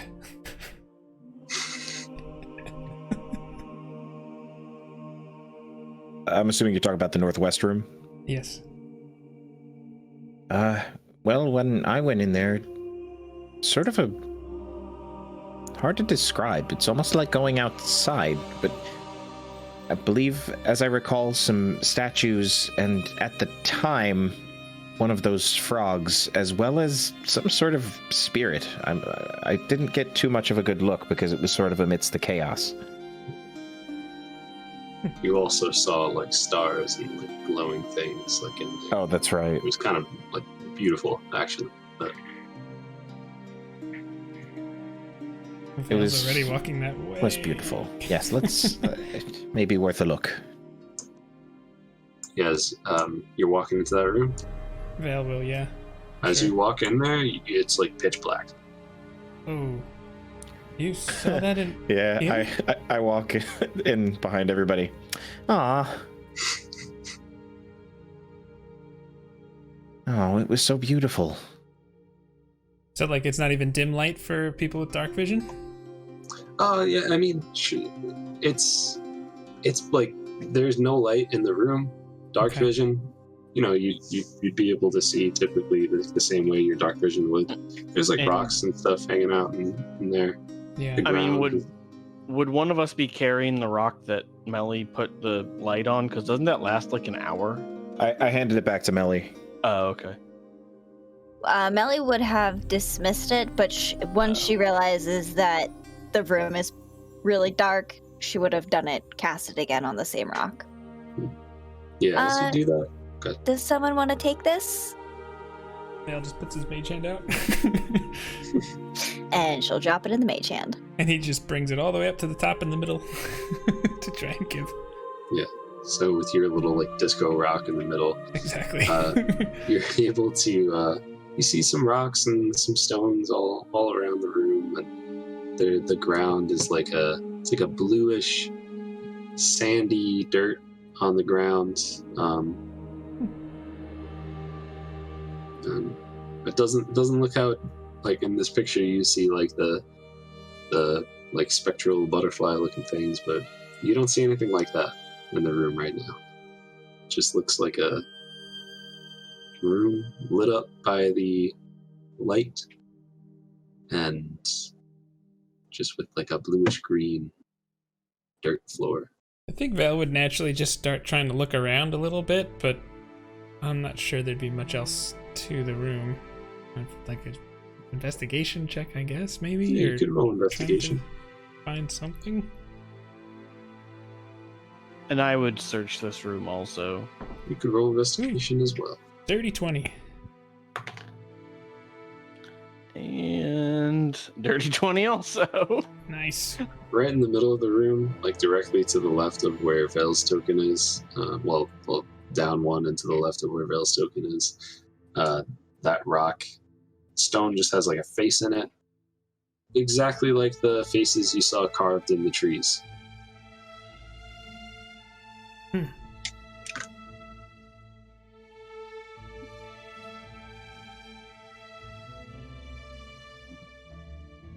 don't know anything about what this could be, but look at this. He just points it out. This room was full of magic earlier. Little sprites and things flying around. This is the first room that we've seen here that seemed to have completely lost its magic. Did you feel a certain way when you came in here? Like the mushrooms made you feel better? No. It's funny, I didn't think much of it, but I have... Is it weird that I'm sad about this? No, it Like, seemed like there was besides that, life in here. it was... I almost feel like I didn't get a chance to appreciate it. And now it's just kind of gone. Well, it's not that important, obviously. Though it is weird that that face is carved like those other faces in the trees. Clearly she did something with them. Does it look like it's a carved face or a magically created face?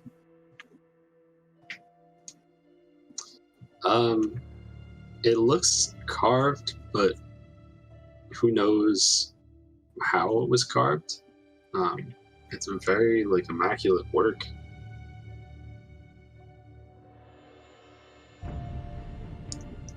Like she very well could have used magic to carve it, but it was intentional and created.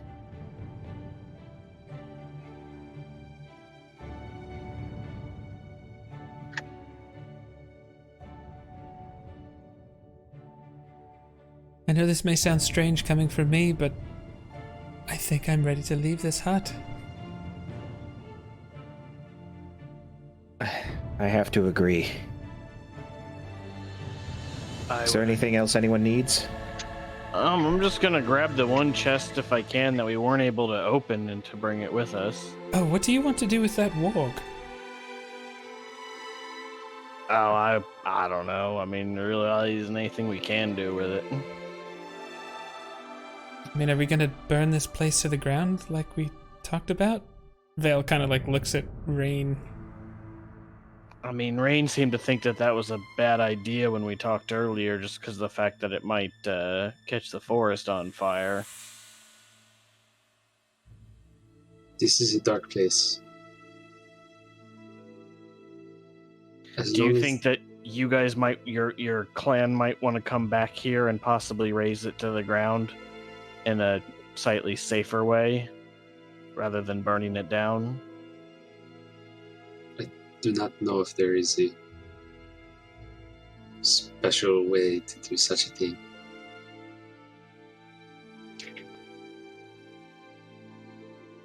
Well, you brought up the objection of potentially damaging the forest, so I don't want to do this unless you're all right with it. I don't want to damage the forest, but yeah. I do not want to... There's been so much bad here. I know. I don't want to leave it for someone else to come and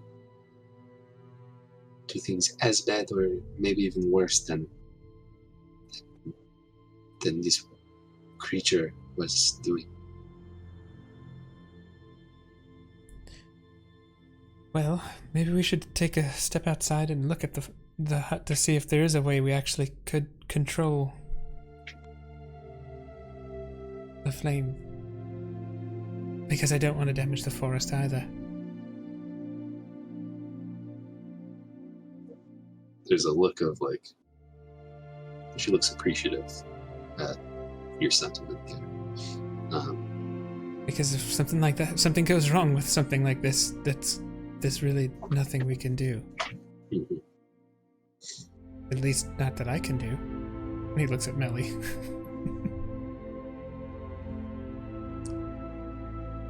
You did some kind of ice thing before. I've seen you.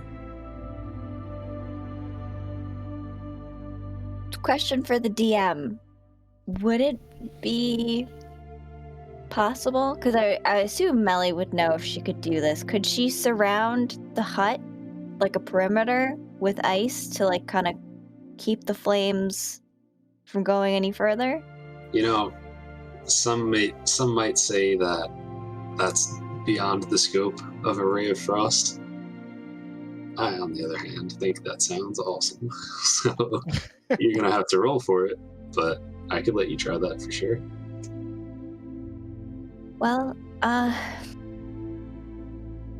can definitely try, and if we're not able to secure the area, we could leave it, Rain, for you and your clan to come back and tend to in a safer manner. I feel good about that. And Michael, you mentioned just like taking the chest out there. If you want, I'll let you try. I'll let you try to open that guy up again. Oh, okay. I mean, that would definitely be preferable. I just wasn't sure how often I could try to do that. Oh, let me just do that 15 times in a row. Like, yeah, you know, it's one of those things. Or if it's something that like I break something inside of it. Granted, that I might have to roll excessively bad for that to happen. Yeah, But I would say you'd have to roll pretty bad for that to happen. all right, I'll try to open it again. That's 10. That's what you got last time, isn't it? I think that is what you had last time. Is anyone trying to assist him? I mean, I probably would be. I mean, I didn't know if you could on a lockpicking check, but I'm gonna let you do it this one time. Oh, that one's a 22. There you go. yeah, I think what I'll you have needed to do was chest around till we can break it open. the thing right here, and you know, okay. Whatever nonsense he said. Like I'm, yeah. All right, no, we're just gonna. Whatever. So, I think I'm just gonna say because you spent the short rest and you had already tried it once and failed. When you went back in that second time, you already had an idea of what didn't work. So that's why I would give you advantage for trying to take care of it that time. You pop that baby open, and inside of it is a wand and a bag of just this black powdery substance.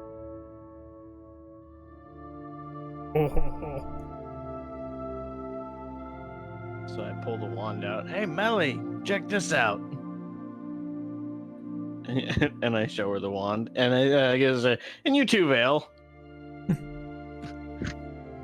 And then just some sort of powder.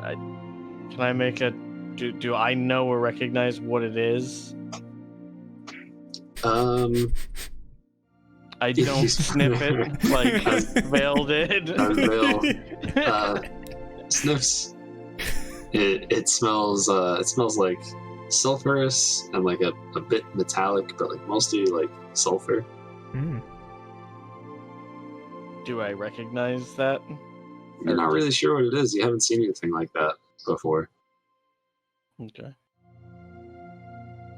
And then some sort of sulfurish powder, but doesn't look like sulfur. Maybe we should just hold on to it for now, and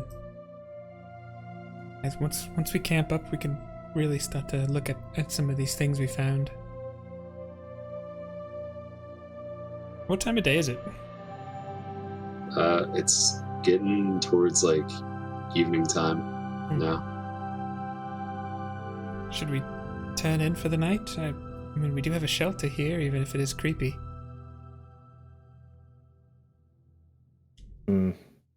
Is that a good idea? How far were we from the Tabaxi camp? I don't remember how far we traveled. You're a few hours away, I'd say. I mean, personally, if we're gonna try to destroy it, I'd rather get rid of it and camp farther away or trek a little bit into the night and make it back to the Tabaxi camp. All right. So, who wants to destroy it now? I guess let's decide this here.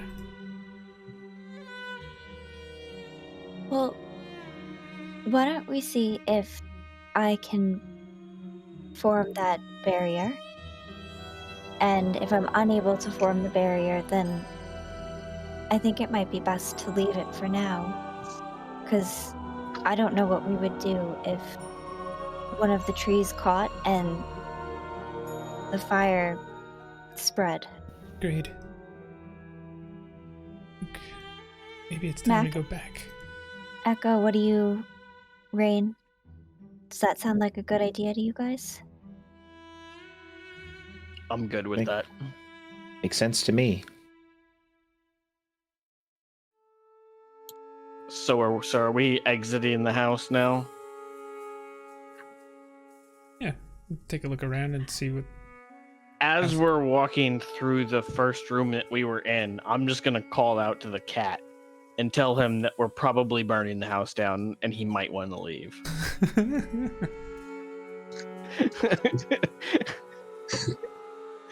Cat. You don't have to respond, but just wanted to let you know. Cat's gonna say, "Good looking out," and you see it just kind of dart from under the couch and run out the door as soon as you open it. And I do take my crowbar back. Alright. Yeah, so you're able to do that. When you open that door, you see that it's just like pouring raining out here. It's now kind of dark. It's getting dark a little earlier now than it was when you guys had first started this adventure into the forest. And yeah, it's wet outside. Does Melly, you gonna try to do your thing? Yep. Okay. And Jake, jog my memory. Okay. The thing, what the hell are they called? The Dryad? Mhm. Did you kill that, or did you? I did not. You did not. Nope.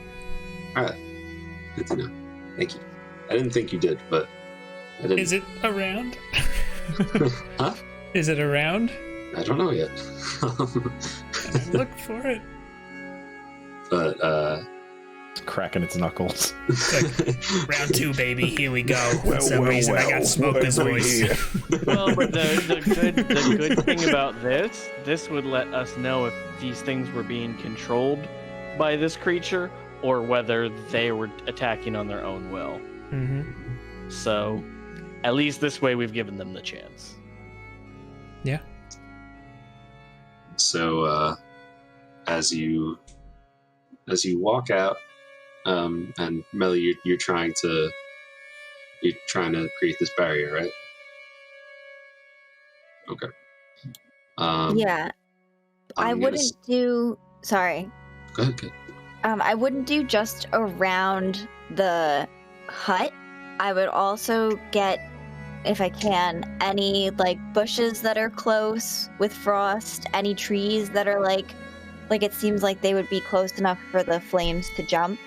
I would try and like hit anything that might seem close enough. Yeah, like how far away are trees from the house? The trees are like 20 feet away from the house. You know, I'm so not an expert in any of this sort of thing. everything's very wet too because of this rain. Right, best to start the fire from the inside then. But Melly begins to kind of walk around and just do this like with your Ray of Frost, and roll whatever you roll for a Ray of Frost. Let me know what you get. All right, Captain. Oh, Captain. nice. That's gonna be a 24. 24? Nice. Awesome. Killing it. All right. Yeah, you see as Millie starts. Which side of the house do you start on? The front. The front. All right. So you walk out that door, and as you walk out, Millie just begins to just kind of do this little icy thing as she's just creating just this cold, almost like breezy, snowy looking thing coming right out of her hands. And the rain, as it's coming down, is just starting to solidify and form a sort of wall. It's thin, but it is creating some sort of barrier. Roll me. I do want to say that I'll leave like a path so we can start the fire from the inside, and then I'll like seal that off at the end because I don't want us to not be able to get in to the hut to start the fire from the inside.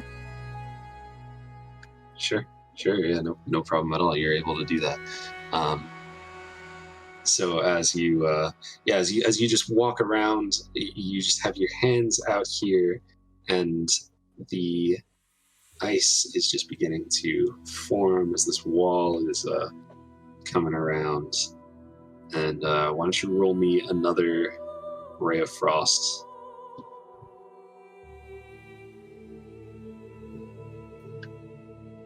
$17. Yeah, nice.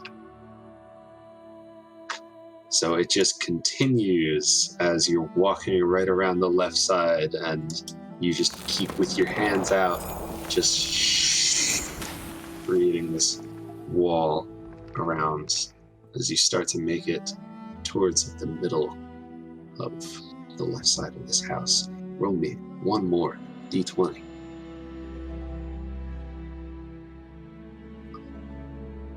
And what's everybody's passives? Perceptions.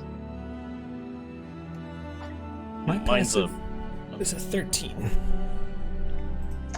14. 13. That is an 18 on the Ray of Frost. Okay. Killing it. All right. So, as you are doing this, next, from the south, a woman who just kind of looks like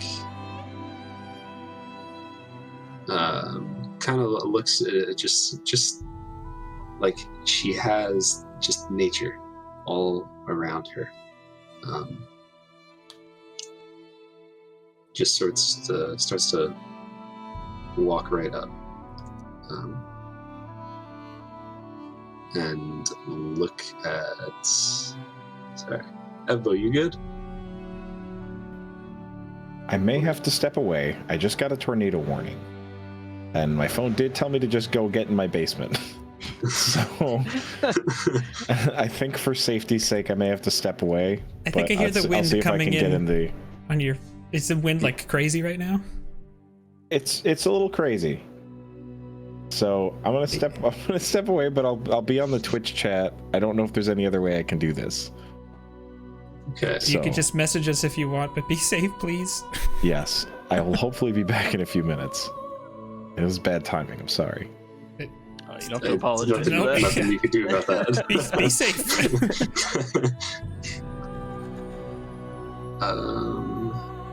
Jeez. Okay. All right. So I guess we'll just continue for now. I think he'll be watching. I mean, if something happens, he can text us, I guess. Yeah. All right. If that's all right. I don't know. Sorry, viewers. It was a kind of weird situation. Safety first. Yeah. Absolutely. Okay. So you kind of he could get on Discord. We'll see what happens. I don't know. We'll just play it by ear. So Vale, you notice as this woman, kind of with like a green looking skin with just leaves all around her, walks up to you and starts speaking to you in what languages do you speak again, sir? Vale speaks Common, Elven, or Elvish and Dwarvish. Okay. She starts speaking in Elvish. And okay. She says,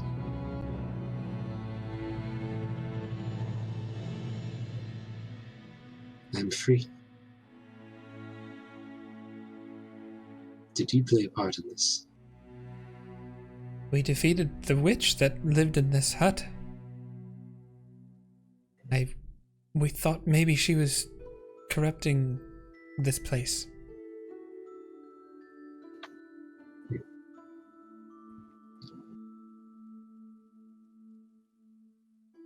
For a time, Who are you?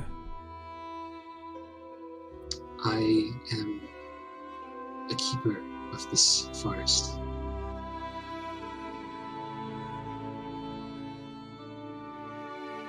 For a time, this place was very dark, and I found even myself corrupted and affected by this. Did you and I fight today? I think so. Everything is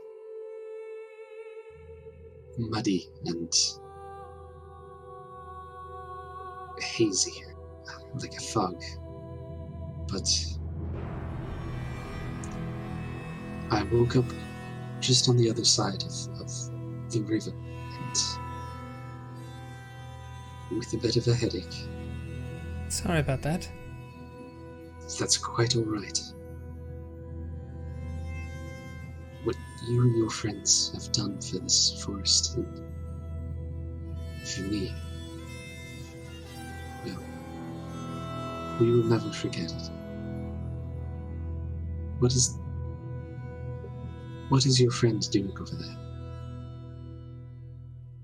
We wanted to burn the hut down, and we wanted to make sure we didn't damage the forest anymore, so she's trying to protect it.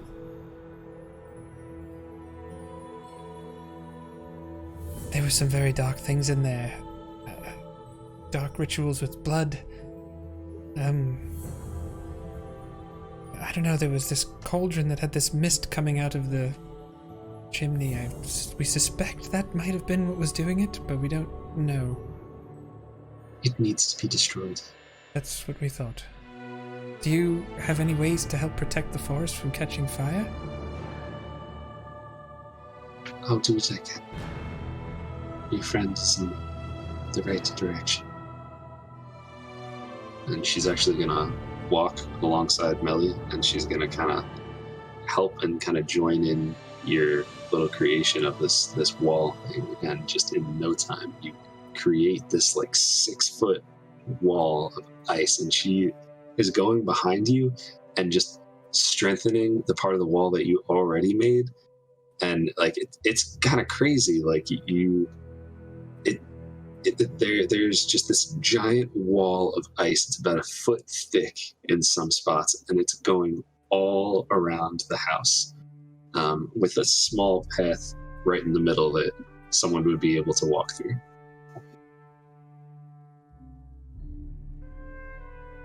Oh. Hi.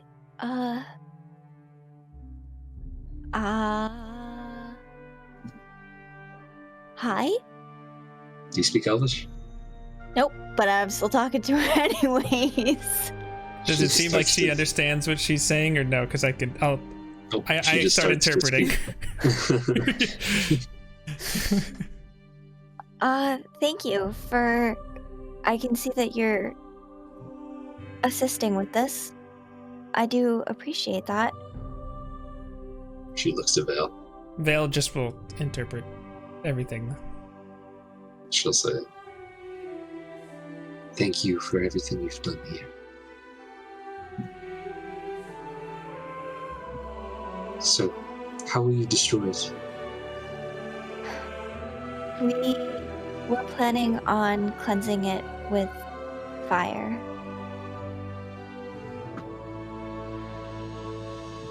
Do you know of a better way? I do not. Fire. Fire is the ultimate way for something to be cleansed.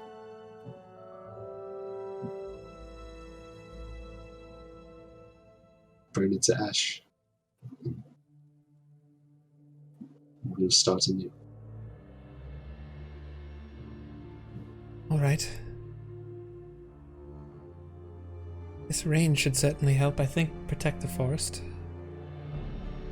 As well as the ice. Thank you for that. She looks up and says, "Indeed. Rain is a gift."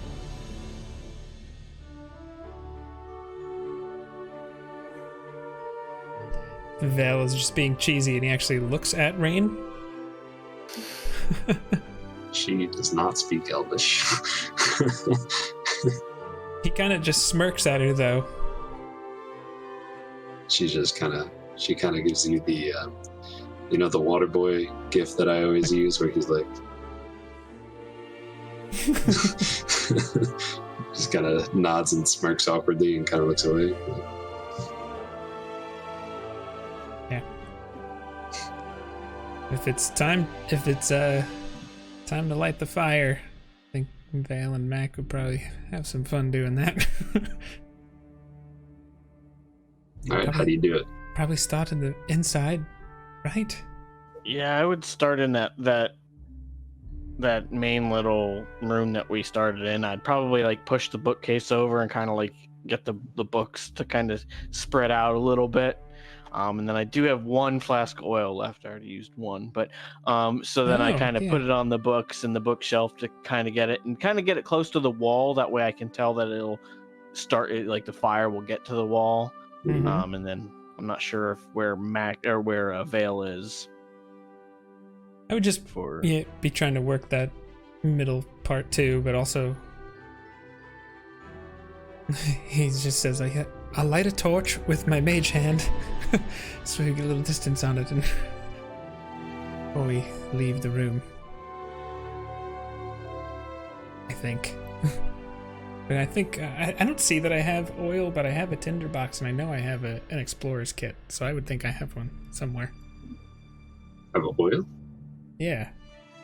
Oil is a separate thing. Oh, okay. So I just have torches. That's what it is. I think I have 20 torches. That's entirely more than I'll ever need. You say that now. Now we're going to be down to 19. Fair enough. Maybe we should only have just me in here with when I started up. All right. Just for safety. I make my way out. Yeah. So it's just oil. It's not like it's gasoline that is going to explode. It's just safety. So you're starting it in that cat room? Oh, I figured it was the cauldron room, but if that's where Mac was doing, he would. Well, he said the bookcase. I was thinking the cat room, personally. Vale would not have tried to. That's actually much wiser than what I was thinking, so he just would have followed suit. I feel like there's a lot more stuff in that room to get the fire going good. Sure. Personally. It's easier to escape out of, so. Yeah, light it up. Alright. Yeah, you light the torch and your mage hand just kind of tosses it in there. You see the flame just start to dance around the room as the books catch on fire. It spreads along the rug and the bed, the table. The candle that was sitting on the table just begins to melt away as it's just immersed in flames. Sooner or once later, it looks like it's definitely clear, I'm out. Like yeah, okay, sure. So it just begins to just they catch on all along the sides, and the whole outside of this house is now burning, and flames are just dancing and bouncing off of it. And after a few minutes, and where are you? How far away are you guys standing, by the way? I think Vale would be most curious about the place that it's closest to the forest. Not that there's much he could do about it, but that's probably where he would be standing. Where would you be standing? What? Whatever side of the house is closest to the forest. And Michael, you're muted, I think. Yeah. I would say like maybe 20-ish feet behind the wall. Okay. Sure. Far enough to where the heat's not like burning us, but we can probably feel a little bit even. Yeah. Even throughout the wall. Yeah. So you kind of feel the warmth, and you see that some of that outside layer of ice just begins to kind of melt from the heat of the fire. And then there's just just a large explosion as just fire erupts from that chimney that was there. It just kind of shoots out, a fireball flies out the top, and you see the face of like this dragon looking thing as just in flame as the fire just comes out and just makes this sound. And can I shoot Ray of Frost at it?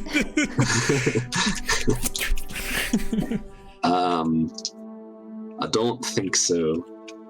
Only because... Oh no. Let's see.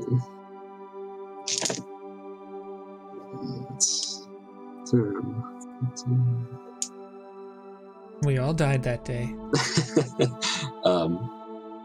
With this explosion that erupts from the inside of this house, pieces and splinters of wood just fly and smack into the ice, and some of the just the force from this explosion hit into the ice as well, and the ice just begins to crack and break in pieces, and actually some of it flies out, like some just shards of ice kind of fly out towards you guys.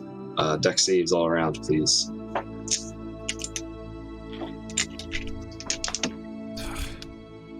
That's 16. 8. I got a 10. Alright. Vale? I got an 8. Okay, so both of you guys can take 4 piercing damage as nice. As just some shards of ice just kind of smack into you and cut you. Mac and Echo, y'all are fine. Evan's awesome. He brought a D20 into the basement. That's amazing. Yeah, apparently I didn't get the message, but apparently my parents got that too. I hear the wind. Okay. It's starting to die down a little bit.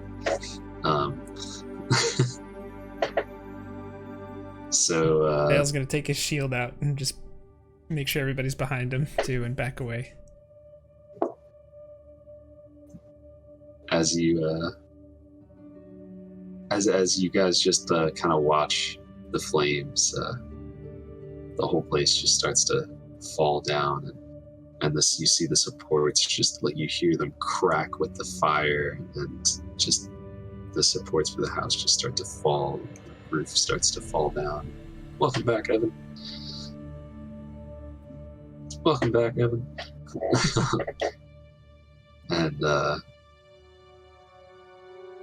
suddenly, just it all just breaks down to the ground, and the flame, it's still on fire, and it's still burning away, but you kind of have a feeling of peace, like whatever was going on in there, you did something good destroying it.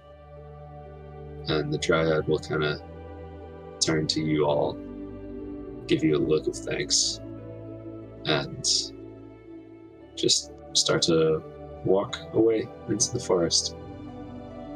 And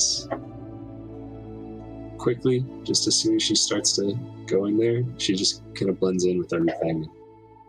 Goes away, and that shortly after she disappears, the rain starts to slowly stop, and you see the sun kind of shears through a little bit, comes through the clouds. You see a rainbow.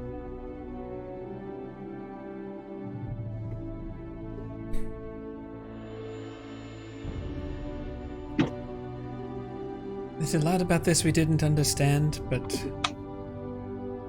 I'm happy we did this.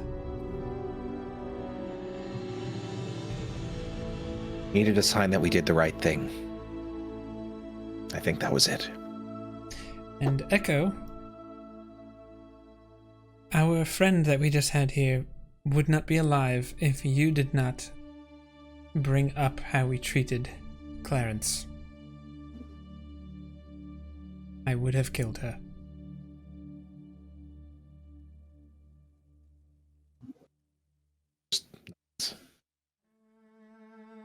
Little smile. Melly.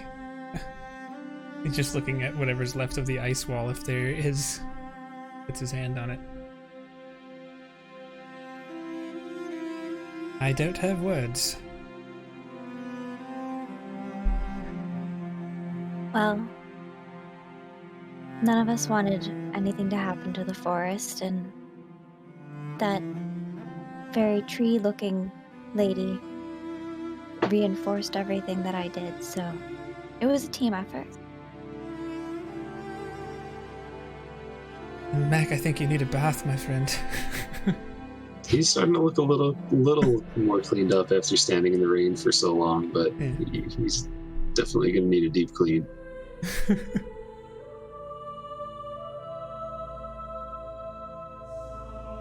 Maybe we should head back.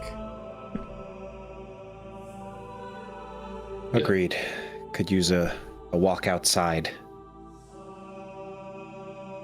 Rain will kind of look to you all and say, if we go back now, we should be able to get to camp before it gets too dark. Sounds like a plan. Let's do it. She'll say, follow me. Always. And you travel for a good amount of time. As you all are kind of like walking through the forest, Rain kind of moves over to Echo and tries to like kind of pull him aside for a second to talk to him. Just says, what were you all talking about when you said in Hayden in the mark?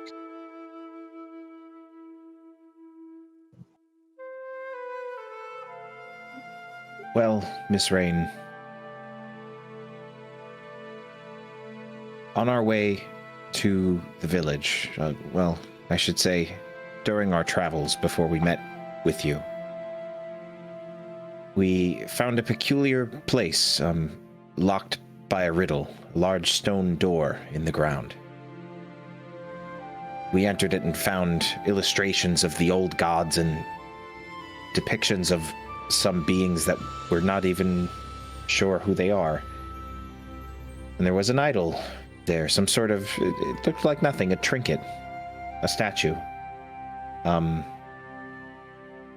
not sure what drove us to do this, but we took it, seeing perhaps an opportunity to learn something, maybe to make some coin. Again, thinking about it now, I'm not really sure what drove us to take it, but we did. You found a ruin, an idol. You did not know what it did, and you just took it.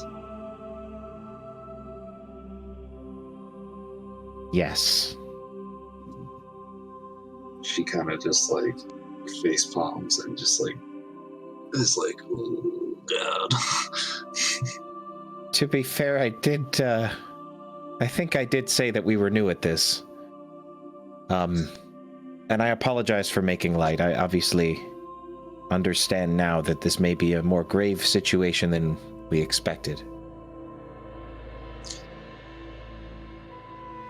There are things in this forest, in these woods, that should not be disturbed. The reason that the Salavir wood is the Salavir wood is because people took things that should not have been disturbed, and they disturbed them, and they did horrible. They did experiments, and the reason things are the way they are is because people dug too deep. I understand. And believe me, since realizing that we may have done something wrong here, I don't even know what to think. Whose idea was it to take this? Was it fair? I'll be honest, Miss Rain, I don't recall. I know we as a group made the decision. I can't say for sure who individually did it, and it doesn't matter, because that's not how we operate. No one person makes our decisions.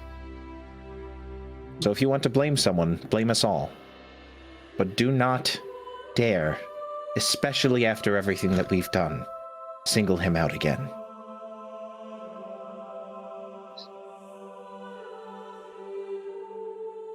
I apologize. I meant no disrespect.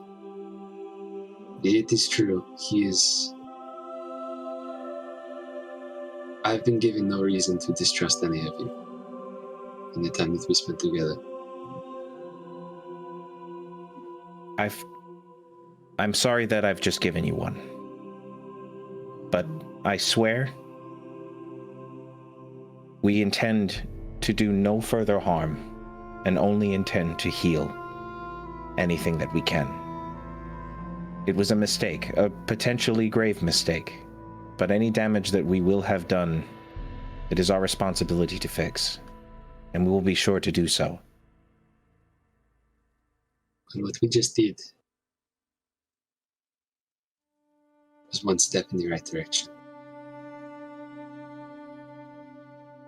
Which will give you a nod and kind of continue on.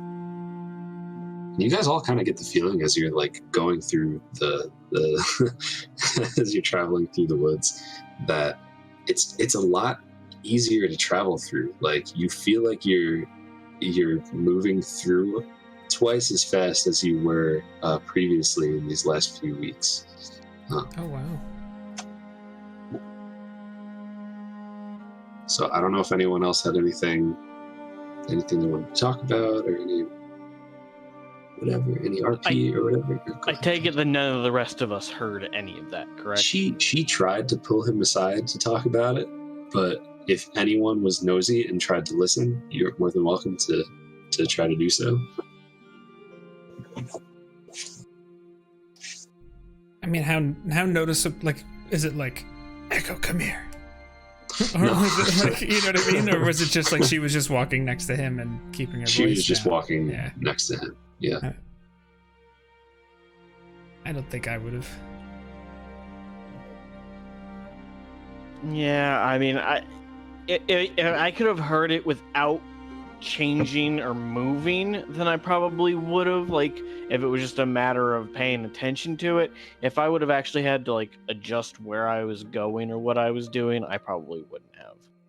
You probably would have had to adjust a little bit, but if you saw the two of them standing close together and walking and talking, and you think you would have tried to listen in, then try to listen in. That's totally fine. I wouldn't have then.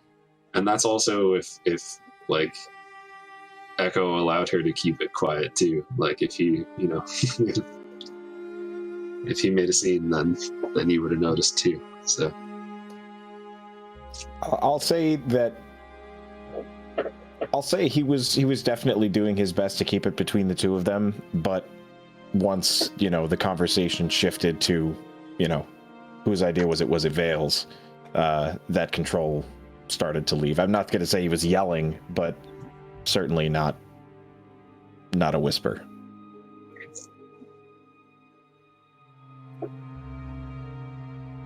Okay, so let's say this.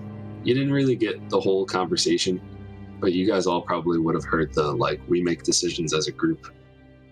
And her saying, well, doing this is a step in the right direction. We could tell it was heated, but we're not really sure. I gotcha. At a moment where it might not be so conspicuous, Vale just takes out his copper wire, points to Echo, and just says, with casting message, "Are you all right?" I think we made a mistake taking that idol. It felt like a fun adventure, but we touched something that didn't belong to us. That 25 words? Probably a little over. I mean, you could always switch to your... That's true. I think you're good. Yeah. You're probably right. Well, you can. I was counting it on my hands. I haven't used the effect in a while. We'll switch over. What do you think?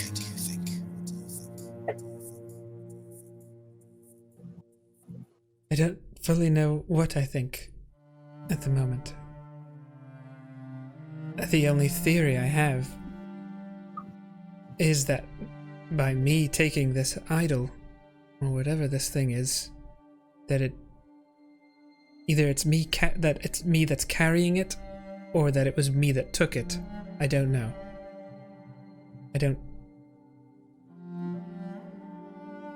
Well, Vale, I don't know. if this gives you any comfort, nothing that you carry will be by yourself while we're here. I feel like you can telepathically see him smile, even if they're not facing each other. I think it's totally valid that you can... because I think we discussed this previously with Isla, the idea that you can communicate telepathically with stuff that's not words. Yeah. So, yeah, you just sort of... that emotion, like that sort of warmth. Yeah. I reciprocate. I normally think I'm doing most of the things on my own. I've been a part of teams before, but never quite like this. More like we were hired to do a job. This feels like real friendship.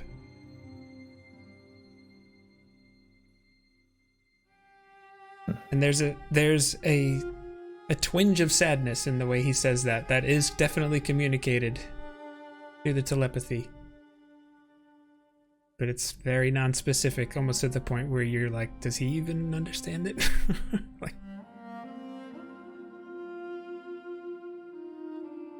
So I don't respond to it, but I do fall back just to walk next to Vale for a little bit. And I kind of just pat him on the back.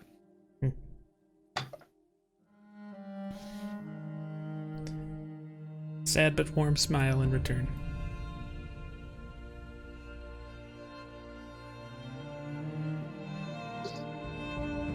I know it's 10 o'clock. Are you guys okay to go like another 15, 20 minutes?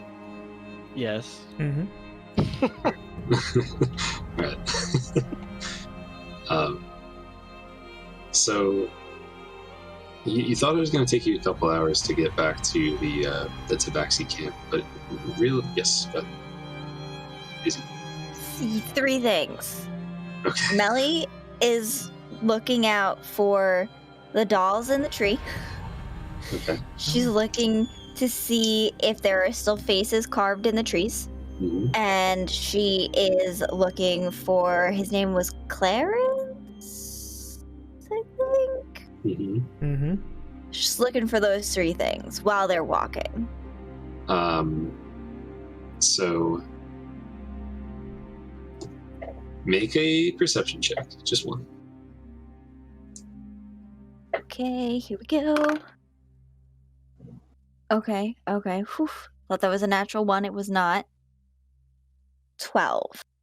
12. Right. You don't notice the dolls in the tree.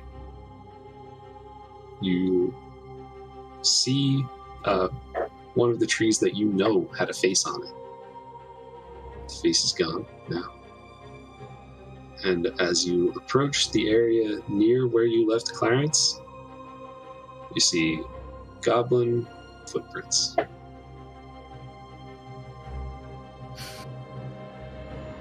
Well, it looks like Clarence was able to fully recover and wander off. Also of importance, I don't know if anyone else noticed this, but there were no faces on the trees as we were passing them. You see Val look to the side as if he's trying to remember. He's like, I think you're right.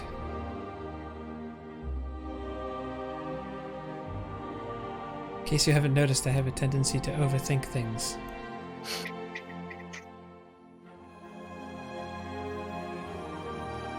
Well, I'm glad that even if we couldn't see all of the things that were destroyed when we took down that cabin, that was one visible way that we could see a change in the forest.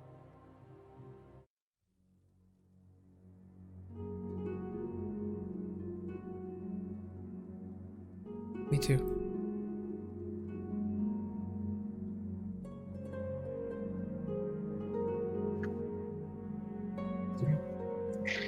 So, as you continue through, like I said before, you thought it was going to take you a few hours to get through, but really you make it back to the Tabaxi camp in like half the time you thought it was going to take you. You're really making ground fast. Previously, you were getting stuck in like just viney areas and just like messy, like difficult type terrain, and this time along the way, you're not having nearly as much problems with it. So you make it back to the Tabaxi camp. It's the evening. Say probably around like 7-ish p.m. Something like that. Yes, it is. So you make it through, you get back to the Tabaxi camp, and Reen will just say, come with me. And she'll lead you back through to the central tent, and again, same as last time, as you open the tent that looks like it could just fit like maybe 3 people in it, and it just opens up, and it's this wide, massive space with all of these open rooms and doorways, and you're able to go in, and she will just kind of lead you back to her father's office, and she will knock on the door, and she'll walk in, motion for you guys to follow, and your father will be looking from behind the desk, look up at you, say, you all were gone for a very long time. Were you able to find any information? I feel like I would just be looking at Rain. Yeah, Rain would respond, say, we were able to find the grandmother, and we were able to defeat her. And there were all sorts of dark things in her home. And it was not easy, but we destroyed her and the dark creations that she had, and we burnt it down. This Savalier wood is not cleansed, but these people did a very good thing today. And he'll kind of look at all of you and say, you all have my thanks. We did not need to do this today, but we appreciate you coming here and risking your lives for us yet again.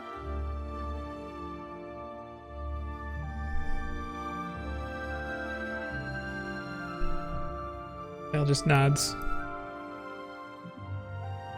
He says, if people don't stand up to whatever evil is out there, then it continues.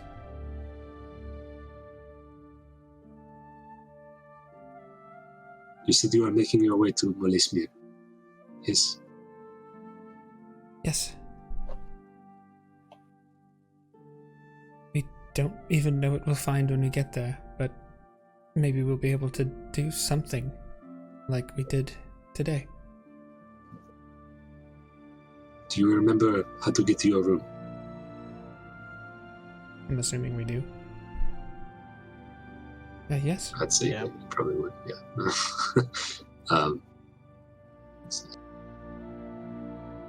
Make your way back to the room and get yourselves cleaned up. This one looks like he needs to take a bath. Yes, I do.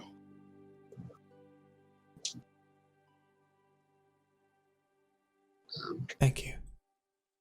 I'll give you a nod. Say, I need to speak to Rain for just a moment. Alone. Thank you, Bold Trail. Thank you, Val. And Val will walk away. And thank you, Melly. Thank you, Echo. And thank you, Mac. You're welcome. And I walk off to the room. Mm-hmm. Ellie's gonna do like an awkward like half curtsy and then quickly walk away. Oh, I love He that. just gives you a smirk and a wink.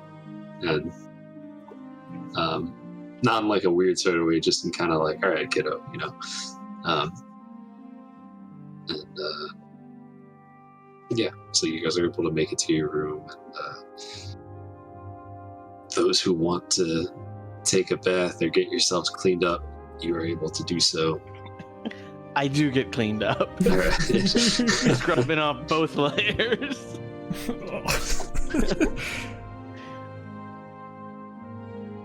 I'm sure the rain helped, but Val will also clean up and Right. just do his Sure. normal things. You know. Okay.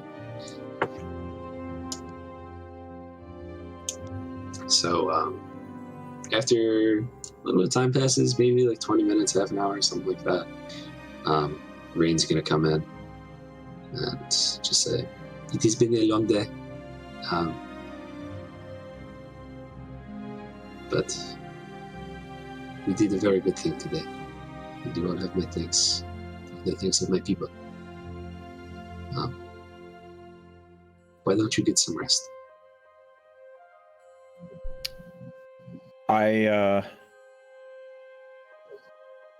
Echo's eyes turn purple, and Rain hears something in her head. She has not heard this yet. See how this goes. Miss Rain, I have been honest with you, and I would ask that you be honest with me. Did you talk to your father about the idol? I did not. Okay. He has no reason to know about such thing. He He's a stubborn man. And his eyes are beginning to open to you and your friends. Something like this would put a wedge in that relationship that is just beginning to form. So I thought it best to keep it quiet for now. And she thinks all of that. It's killing. You had every right to. And I agree with you. Thank you. And sorry about speaking this way. This is very uncommon. But nothing about you and your friends is common, I guess. So, and she gives Echo, like, you guys don't hear this conversation, but she kind of stands there awkwardly for a second and then gives Echo a nod and like makes eye contact with him. And then unless and then I'll say out loud, thank you, Miss Rain. She'll think. Can you still hear what she's thinking or not? Yeah. Okay. She'll think. I haven't broken the link. She'll think, you're very welcome, and then she'll you see a look of realization on her face, and then she'll say out loud, you are very welcome. Get some rest. And she'll walk out.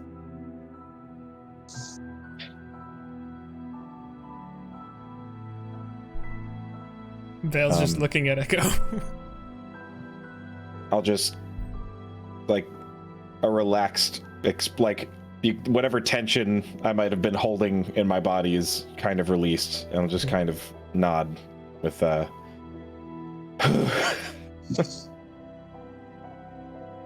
We're okay for now. But she does know about the idol. I'm sure you all heard. What? For better or for exactly worse, I happened? can't lie to her. What happened? Yes. Well, okay, we all know about as much as each other, but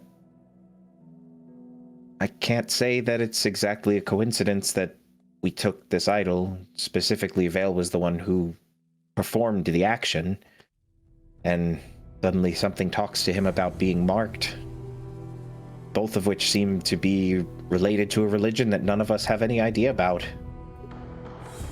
And, Miss Rain did ask. Because we did speak in front of her, clearly.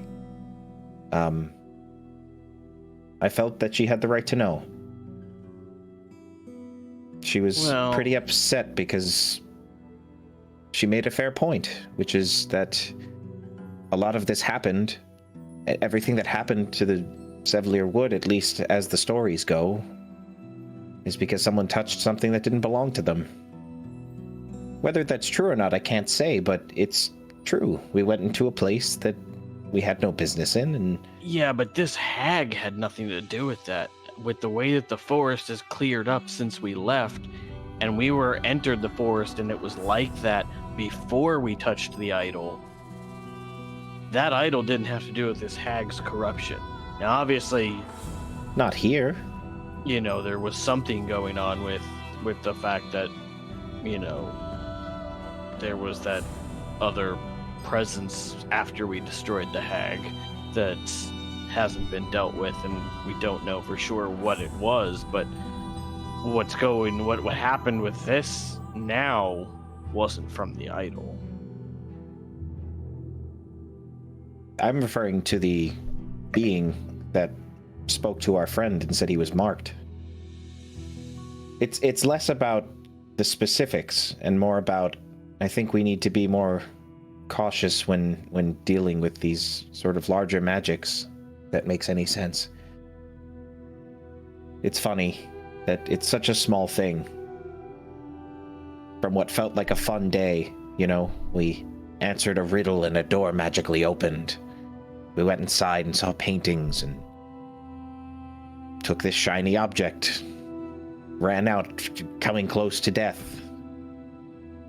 But there are stakes, aren't there? I don't know. I'm rambling. No, you know. I think there's more stakes in not doing anything. Val looks over to Mac with a little bit of relief in his face. While I'm not going to say that I know everything about this, I do know that being decisive is always better than not being decisive. I've seen so many people get killed because I'm unable to make a decision. Not going to say that making a decision always works out, but it's better to make one than not. I completely agree. I just hem and haw sometimes. Once I commit to something, though. He just looks at each of you individually while he lingers for a moment. Then I'm all in. I do think it is a fair point, though, Echo, that there are weighty forces at work around here. And we do need to act accordingly. Melly. Then again, at the same time, you make a fair point, which is we ended up at this place not for the reason that we came here. And the things that we did, that's not why we came to do it. Yes, we're dealing with something, some entity. But again, not why we came here. And I'd like to think that there's a reason that this is happening. The other thing, hopefully it's a good one, that we don't know for sure. I mean, yes, there's a good chance that it is the idol, but could it be one of the dolls that the hag made? Could it be the fire emerald, fire ruby that he took? You know, there's so many different aspects about what could be the mark, or it could be some sort of ancestral thing that we still don't know. You know, obviously he does have some link to Malazmar. Right. That's my Savalier wood, by the way. I can never say that word right. Has some link to Malamar. Malamar? I like to think that while this conversation was going, Vale was sketching in his notes. And if there's a lull, he just looks at Melly and says, Melly, how did you know to take... How did you know what was going on with that cauldron?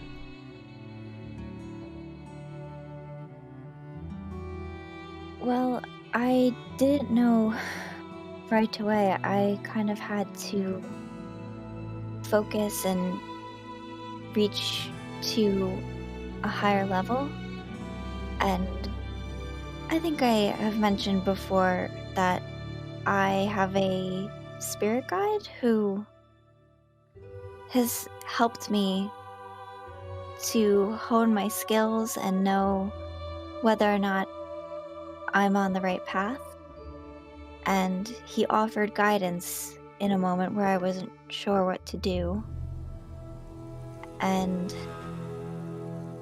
quite honestly, I wasn't 100% sure what to do with his guidance, so you all played a role in decoding what he had told me. Do you speak with this guide often? You seem to contact him at this time. I mean, it looked like you were just sitting there, but... This was the first time that I had reached out to him. I just was at a loss for what to do, and...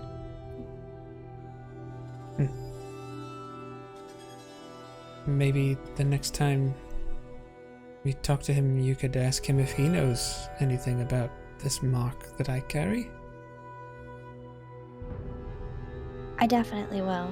But on the off chance that your thoughts are right, for the time being, would you be comfortable putting it in the bag of holding? That's a very good question. You see, I don't know if we're going to assume that this is related to the idol, then I don't know if it's because I'm physically holding it on my person, or if it was because I was the one that took it from its place of rest.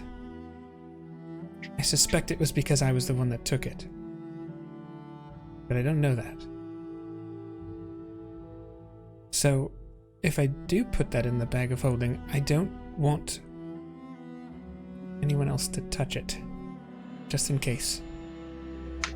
If I'm corrupted somehow, at least it's just me, and not any of you.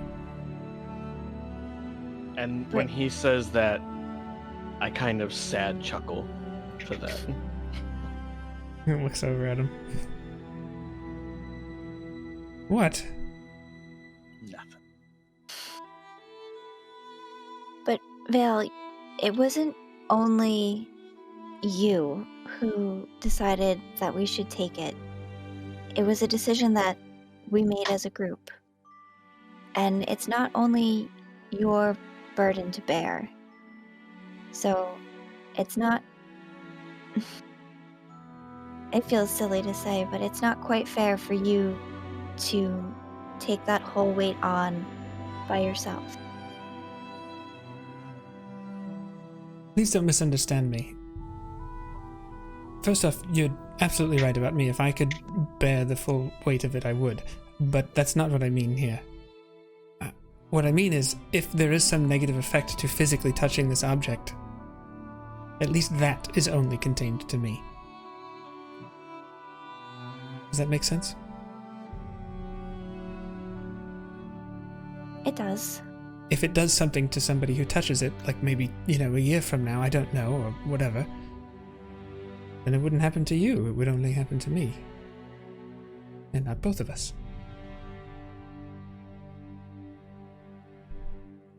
And as he's saying that, he takes it out of his bag. But I will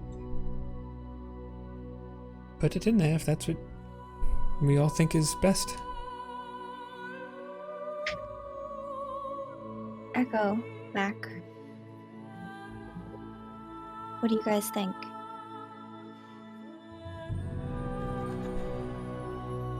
It doesn't matter to me where it is. Personally, I think this should be Vale's decision. I understand both sides of this completely, but at the end of the day, it's up to him if he wants to bear this alone. Or hope that we can all carry it together.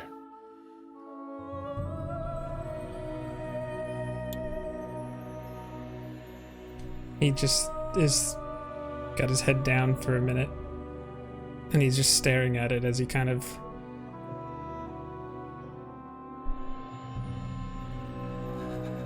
like hemming and hawing as he said, careful, brow very furrowed. Well, I think for now, maybe, at least for tonight, I'll hold on to it. Like I said, I really don't want any of you to be in danger.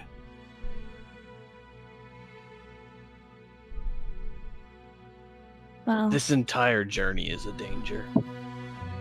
Whether you hold it, or whether, and any one of us holds it, or is the mark, we're all here. And if they come for you, you think that we're not going to be standing there either in front of or next to you to fight or battle whatever it is? No, I'm counting on it. It's not a... We're in this.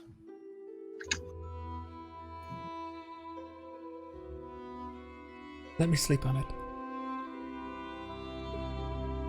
I don't think it I would be mean- very comfortable. On that we agree.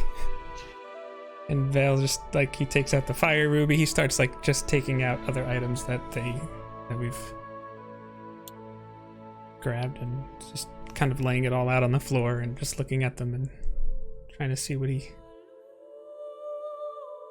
can make of them. Sure.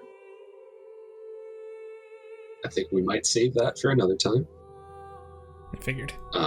But is everybody taking their long rest? Yes. Okay. Yep. Before Melly takes her long rest, I mean, I know it's probably not going to do anything, but Melly's going to try anyways. She's going to, reach out and, touch Vale, on the arm, if he'll let her. And she's going to cast Lesser Restoration, which she has because she has the Celestial Legacy. Okay. And it's not going to do anything, but she's got to try. What is, tell us what that does. So you touch a creature, and you can end either one disease, one condition afflicting it. The condition can be blinded, deafened, paralyzed, or poisoned. And she's grasping at straws, but she doesn't want whatever this is to be afflicting Vale. So she's trying. Okay. Yeah, so there's kind of a light and a warmth that comes from her hand as she puts her hand on your shoulder. You get a good feeling, Vale, almost as if a little bit of a weight might have been lifted.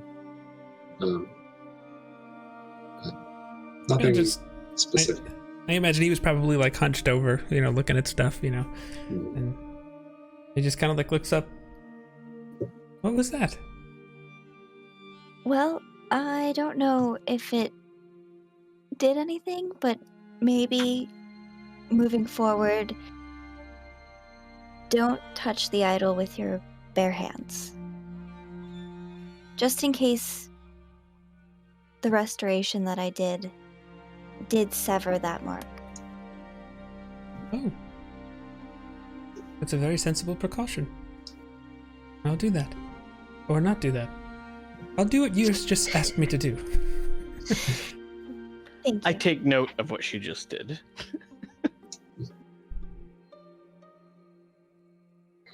So, your long rest. Next session, you will be level 4. Before we get to that,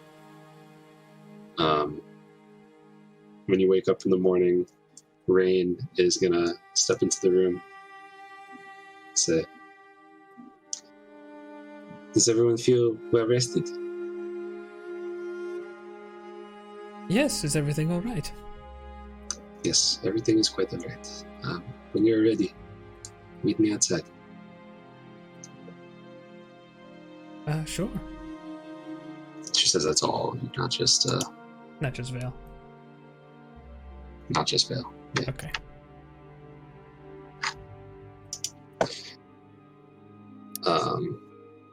So I'm assuming you guys meet her outside, right? Good.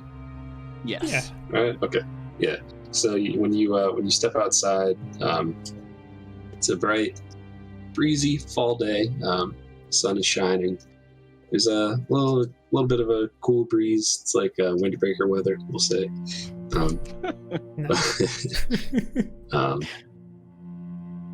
And Rain and Bolt Trail and Chaser are all three of them are standing outside waiting for you. And Trail is gonna walk up to you and say,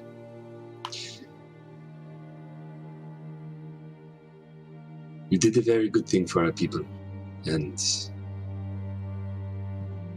we have no way that we could possibly repay all of the good that you did. But we will do one thing. Rain is going to lead you out of our camp this day. You may continue on your journey. And we will remember you. We will remember all 4 of you. The good that you have done.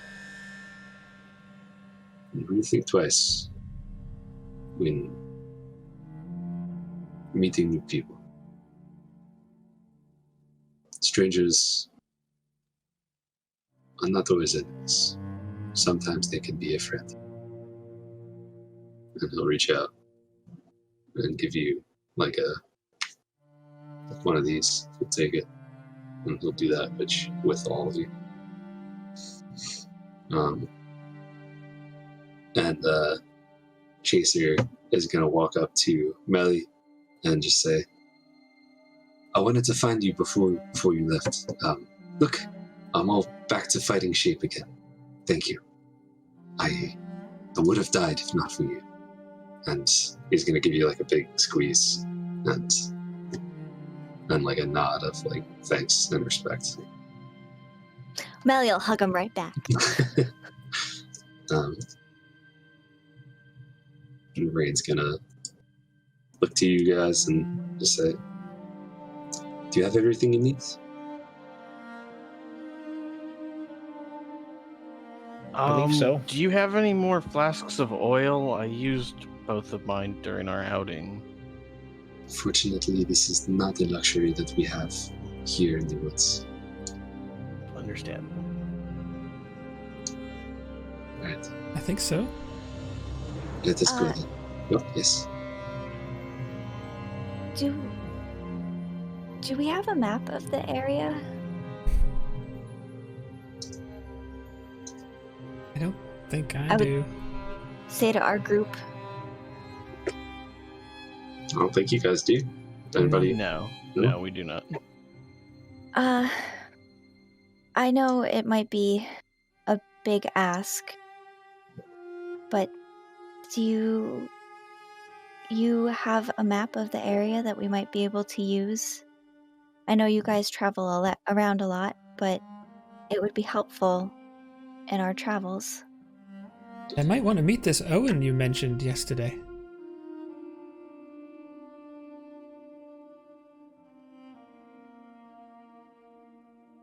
Chaser is going to pull out a tube from his bag.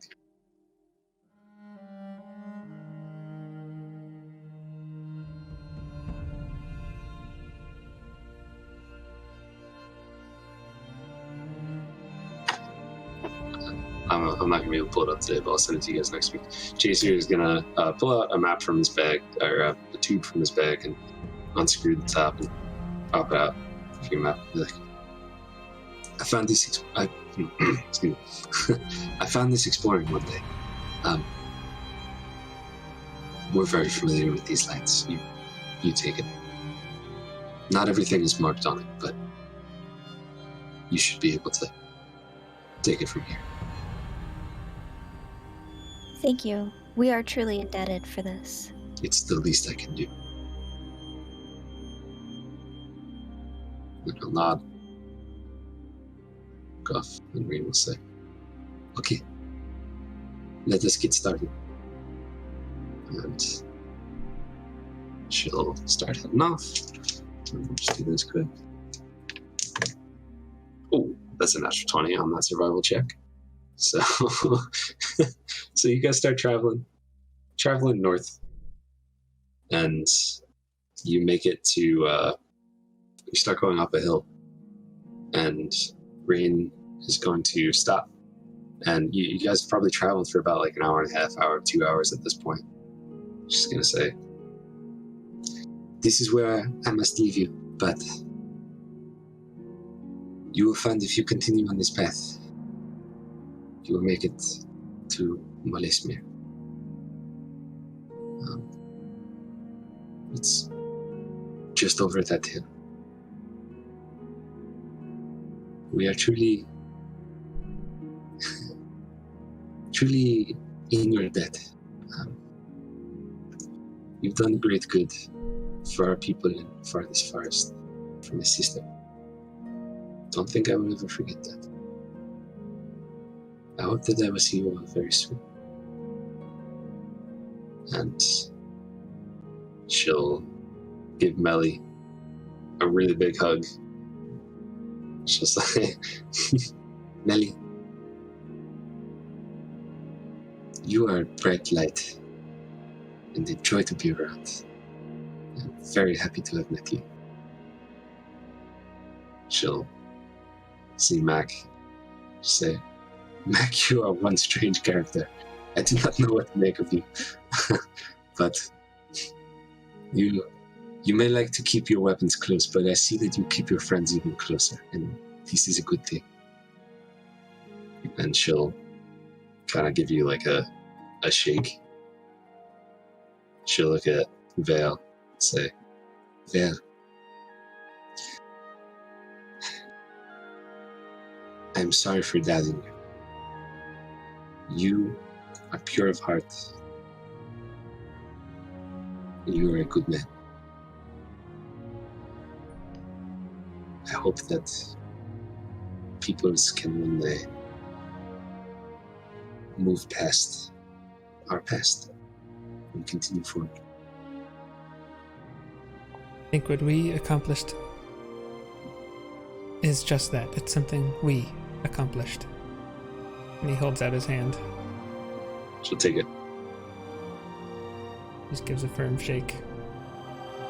And she'll look at Echo, and she will say, Echo, my friend, I will miss you the most.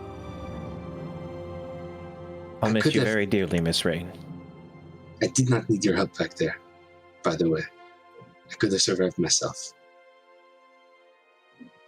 But I appreciate it nonetheless. And she'll give you a big hug, and she'll give you a kiss on the forehead, and she'll turn and just kind of dip away into the forest. That's so cute. I'm dead.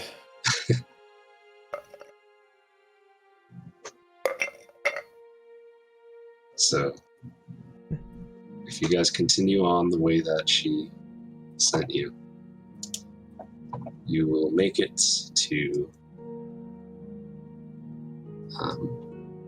this hill, and it starts to get really steep as you just start walking up this. But as you get to the top, you see the ruined city of Molisphere. And we'll pick up from there next week. Sorry guys, I know that one went a little long, but I wanted to get there. I wouldn't have changed anything about it that you did. So many thoughts and feelings right now. I really like this group. Yeah. I really like the story we're all telling together. I just love it. Guess we're a great group. So, my friends, thank you again for Skilly.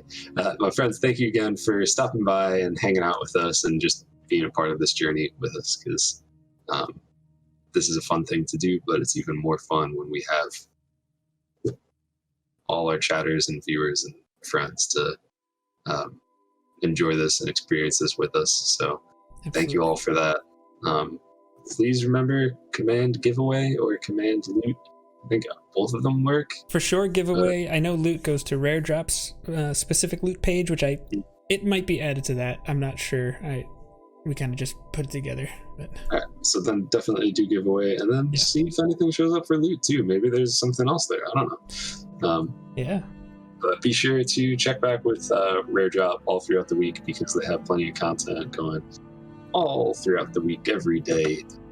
Check back with JnJtabletop on Wednesday for our new video, and keep looking at this giveaway, because next week, Tasha's Cauldron of Everything. Gonna be pretty exciting. Big news. It's gonna belong to one of yous. One of yous. Yeah. Any one of yous. Yeah, and remember that's a D&D Beyond thing, so anyone can do it because it's just a code. We don't have to send anything international shipping. So definitely check that out. Mm-hmm. Check out twitch.tv/JnJtabletop, youtube.com/JnJtabletop, twitch.tv/itsevbo, and twitch.tv/raredrop. And my friends, everybody have a safe week. Be kind to each other. We'll see you on the next time.